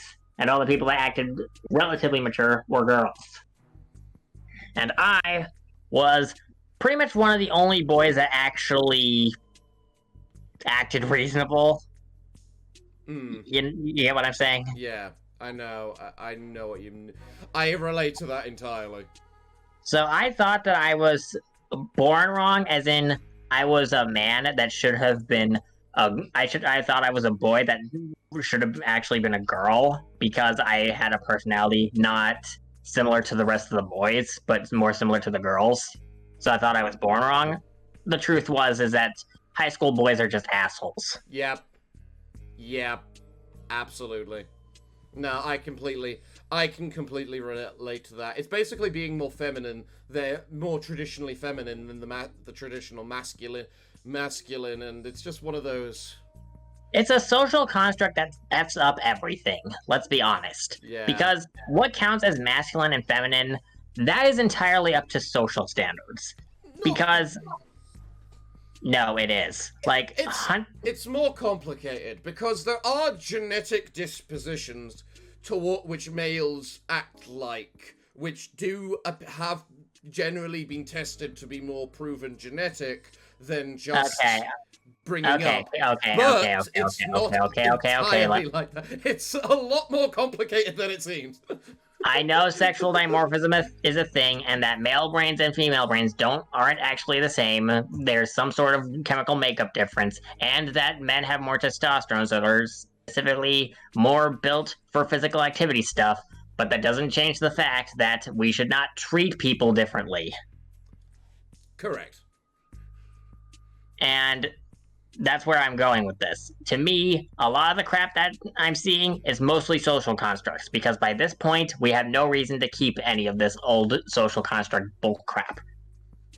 And some of it, like, you know the color for boys and girls? You mean blue and pink? It was reversed at one point. Oh yeah, originally it was reversed, that pink was meant to be the boy color and blue the girl color. But because it was just, and all it is a consumerism thing. And what ended up just happening is that the girls just chose the pink color. And boys the blue. Isn't this social construct crap kind of annoying? Like, you get where I'm coming from with this. Absolutely. What counts as masculine and feminine is entirely up to social standards, not really much of anything else. Because you should be able to be a boy that's able to do cooking without feeling like that's a problem, because cooking is the girl thing to do. Wait, that's a problem? That's a problem over where you live? It's not as much of a problem over here, but you get what I'm trying to say, even if I'm too riled up to come up with a better example. Like, you know how huntresses... You know how the lionesses are the hunters and the lions aren't the hunters? Yep. By human standards, hunting would be considered masculine. But in the Lion Kingdom, the feminine thing is apparently hunting, because that's what the lionesses do, not what the lions do. Yep. To be fair, another example of that is hyenas. I think hyenas do something similar. Hyenas are a completely matriarchal system. In that it doesn't matter how old a male hyena is, they are always below every single female one. But yeah, when I was growing up in high school, I wound up having a massive stigma against all the other boys simply because they were assholes. And I wound up thinking that all guys acted like this, because what else was I supposed to think at the time? That's fair. I think I was lucky in that while I was an outcast, which was basically like you, I managed to get along with similar individuals to myself. I got lucky in that aspect. Good to hear that you got lucky. Unfortunately, I wasn't quite so lucky. I wound up sexist against men for a really, really long time. When all it is teenagers being teenagers, and teenagers are awful things. Yep. You mature better as you grow up. Which is why I wish more Super Asses games didn't involve teenagers, because they're friggin' annoying. That's fair. Actually, the Dark Pictures Anthology is mostly about grown adults, but even still. Until Dawn and the Quarry have some very annoying characters. Fair. And whatever the boat one was, Man of Manhattan. Man of Medan. Is it Medan? So I looked up a playthrough of that finally, because The reason I didn't look up Man of Medan for so long was pretty much entirely because it's the only one that I had any chance of playing blind. I did not know anything about it, but I pretty much bit the bullet and said, "You're probably never gonna play this. Just look up a playthrough so you can understand how this game operates." Fair. And after watching it, it's like, okay, this definitely would have pissed me off. There's so many choice-based kills in this game. I would have never guessed that it would annoy you. I feel like that's sarcasm.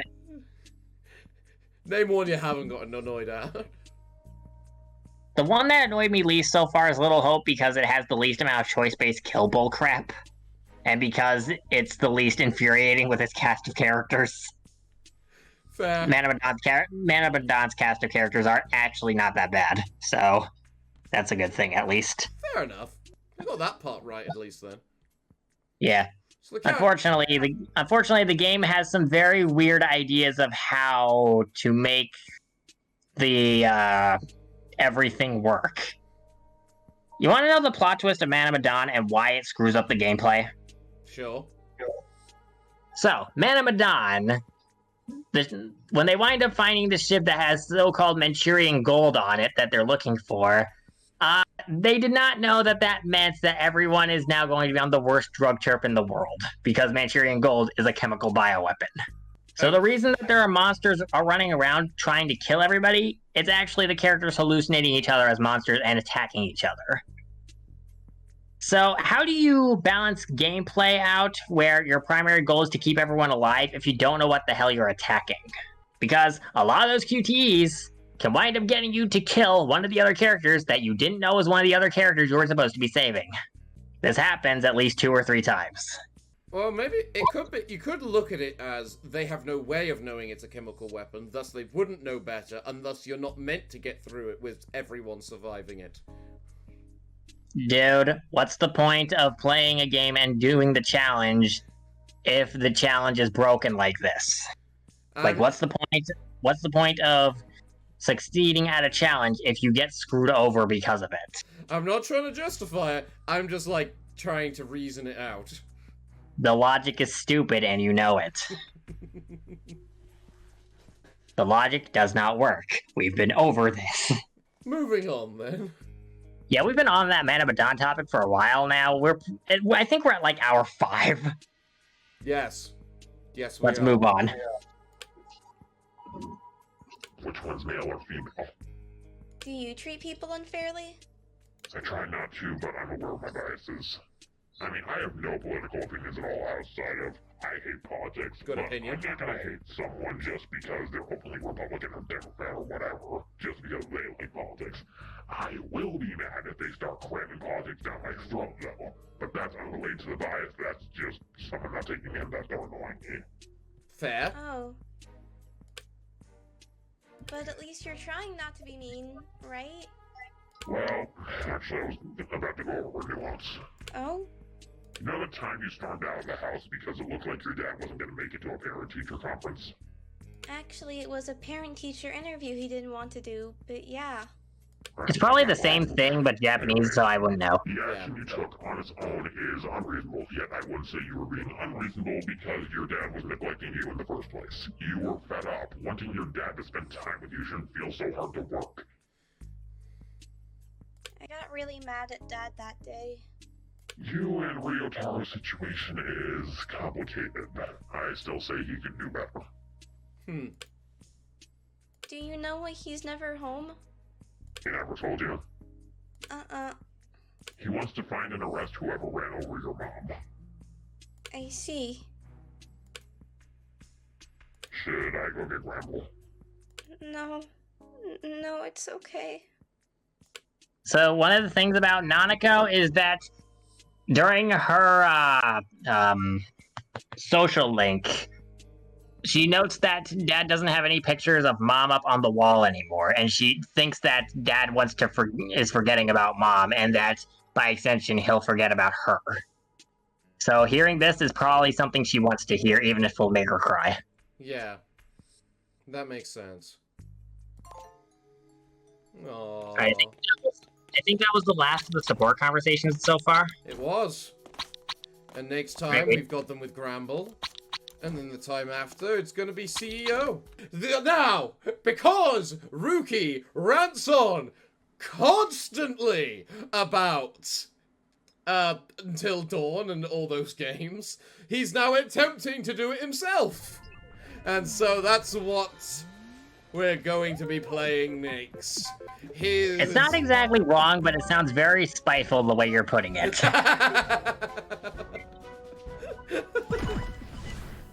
Well, here we have Chapter LH, where he's trying to make QTEs in Hat in Time. Alright, let's try out this demo then. That's the short version of what happened anyway. So there's no voice acting for this yet, because it is still a work in progress. So, who is voicing Samantha and who's voicing Crunch? Well, that's the short version of what happened anyway. I thought Crash was saving the world with Coco or something, not getting kidnapped by maniacs. You said he was in a VR world? Tutorial. Choices. While playing through this chapter, you'll have plenty of opportunities to make everything worse. Try not to. It can result in dead people, and you don't want that. Trust me. The plot's way worse with less people adding flavor. Just casually throwing some shade there. Some decisions will be purely flavor. Others will be considerable in impact. As you can see, the prompts on the screen are white.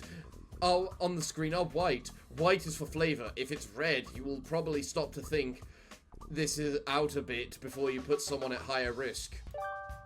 I strive to have no choice-based kills, since those are very hard to balance. They fall under, you are too stupid to live if you thought this was a good idea, or how was I supposed to magically know this was this reasonable option between run or hide would kill me instantly with no way of QTEing out of it.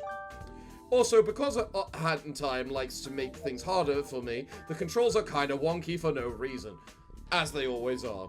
Clicking the mouse will act as if you press multiple keys on the keyboard, including the one that I use for minigames. Try not to spam click.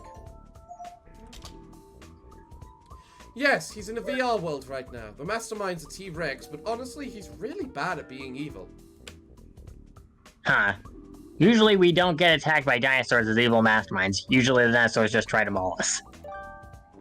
Oh my god, everything's still weird. Were you expecting anything else at this point, Samantha? Anyways. What was that? Would you expect anything else at this point, Samantha? Very true. Okay, so, back in character. Okay, lay this all out, Crunch. Crash was kidnapped and taken to a virtual world. I have no idea where the heck Coco is. Aku's trying to help his math friends with some quantum thing, I forget what he said. Bo and Pearl aren't going to be much help tracking them down. We have plenty of vehicles to use anyway. And Tana's squad is still shredding the racetrack.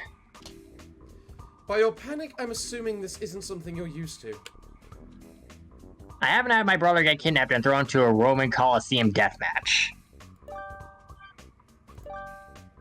Unwillingly. This implies that he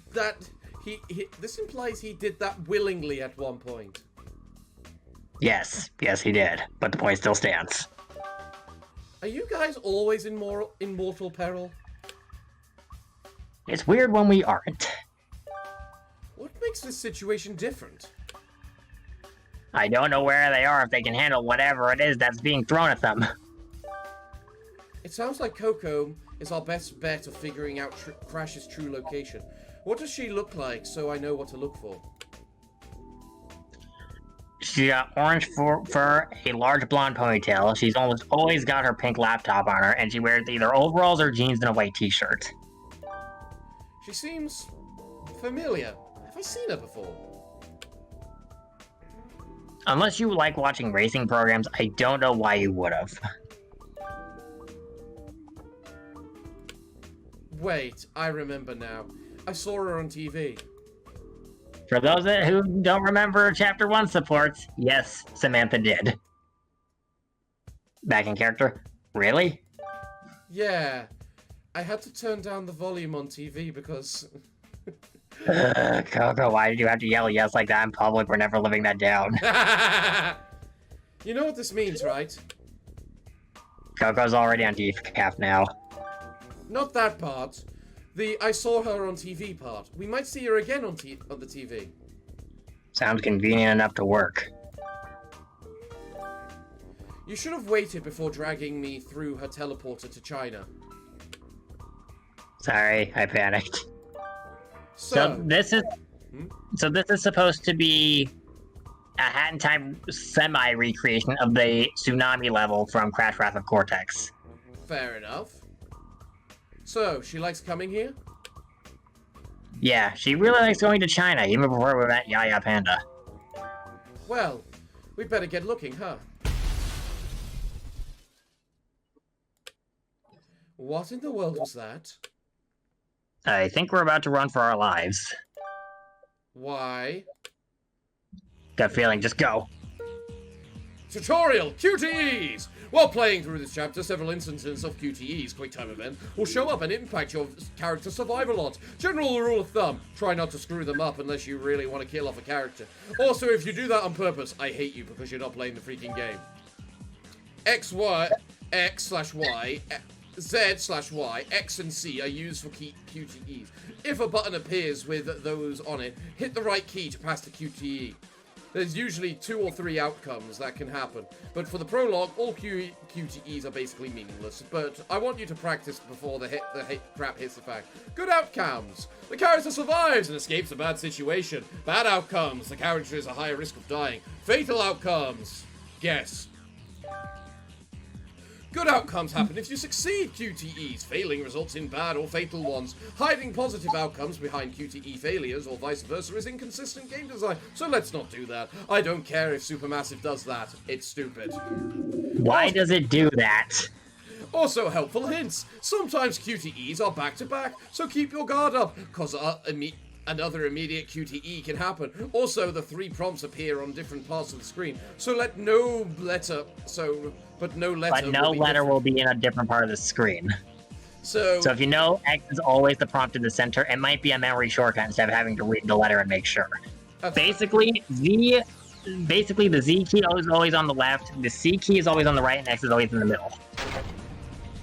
Fair.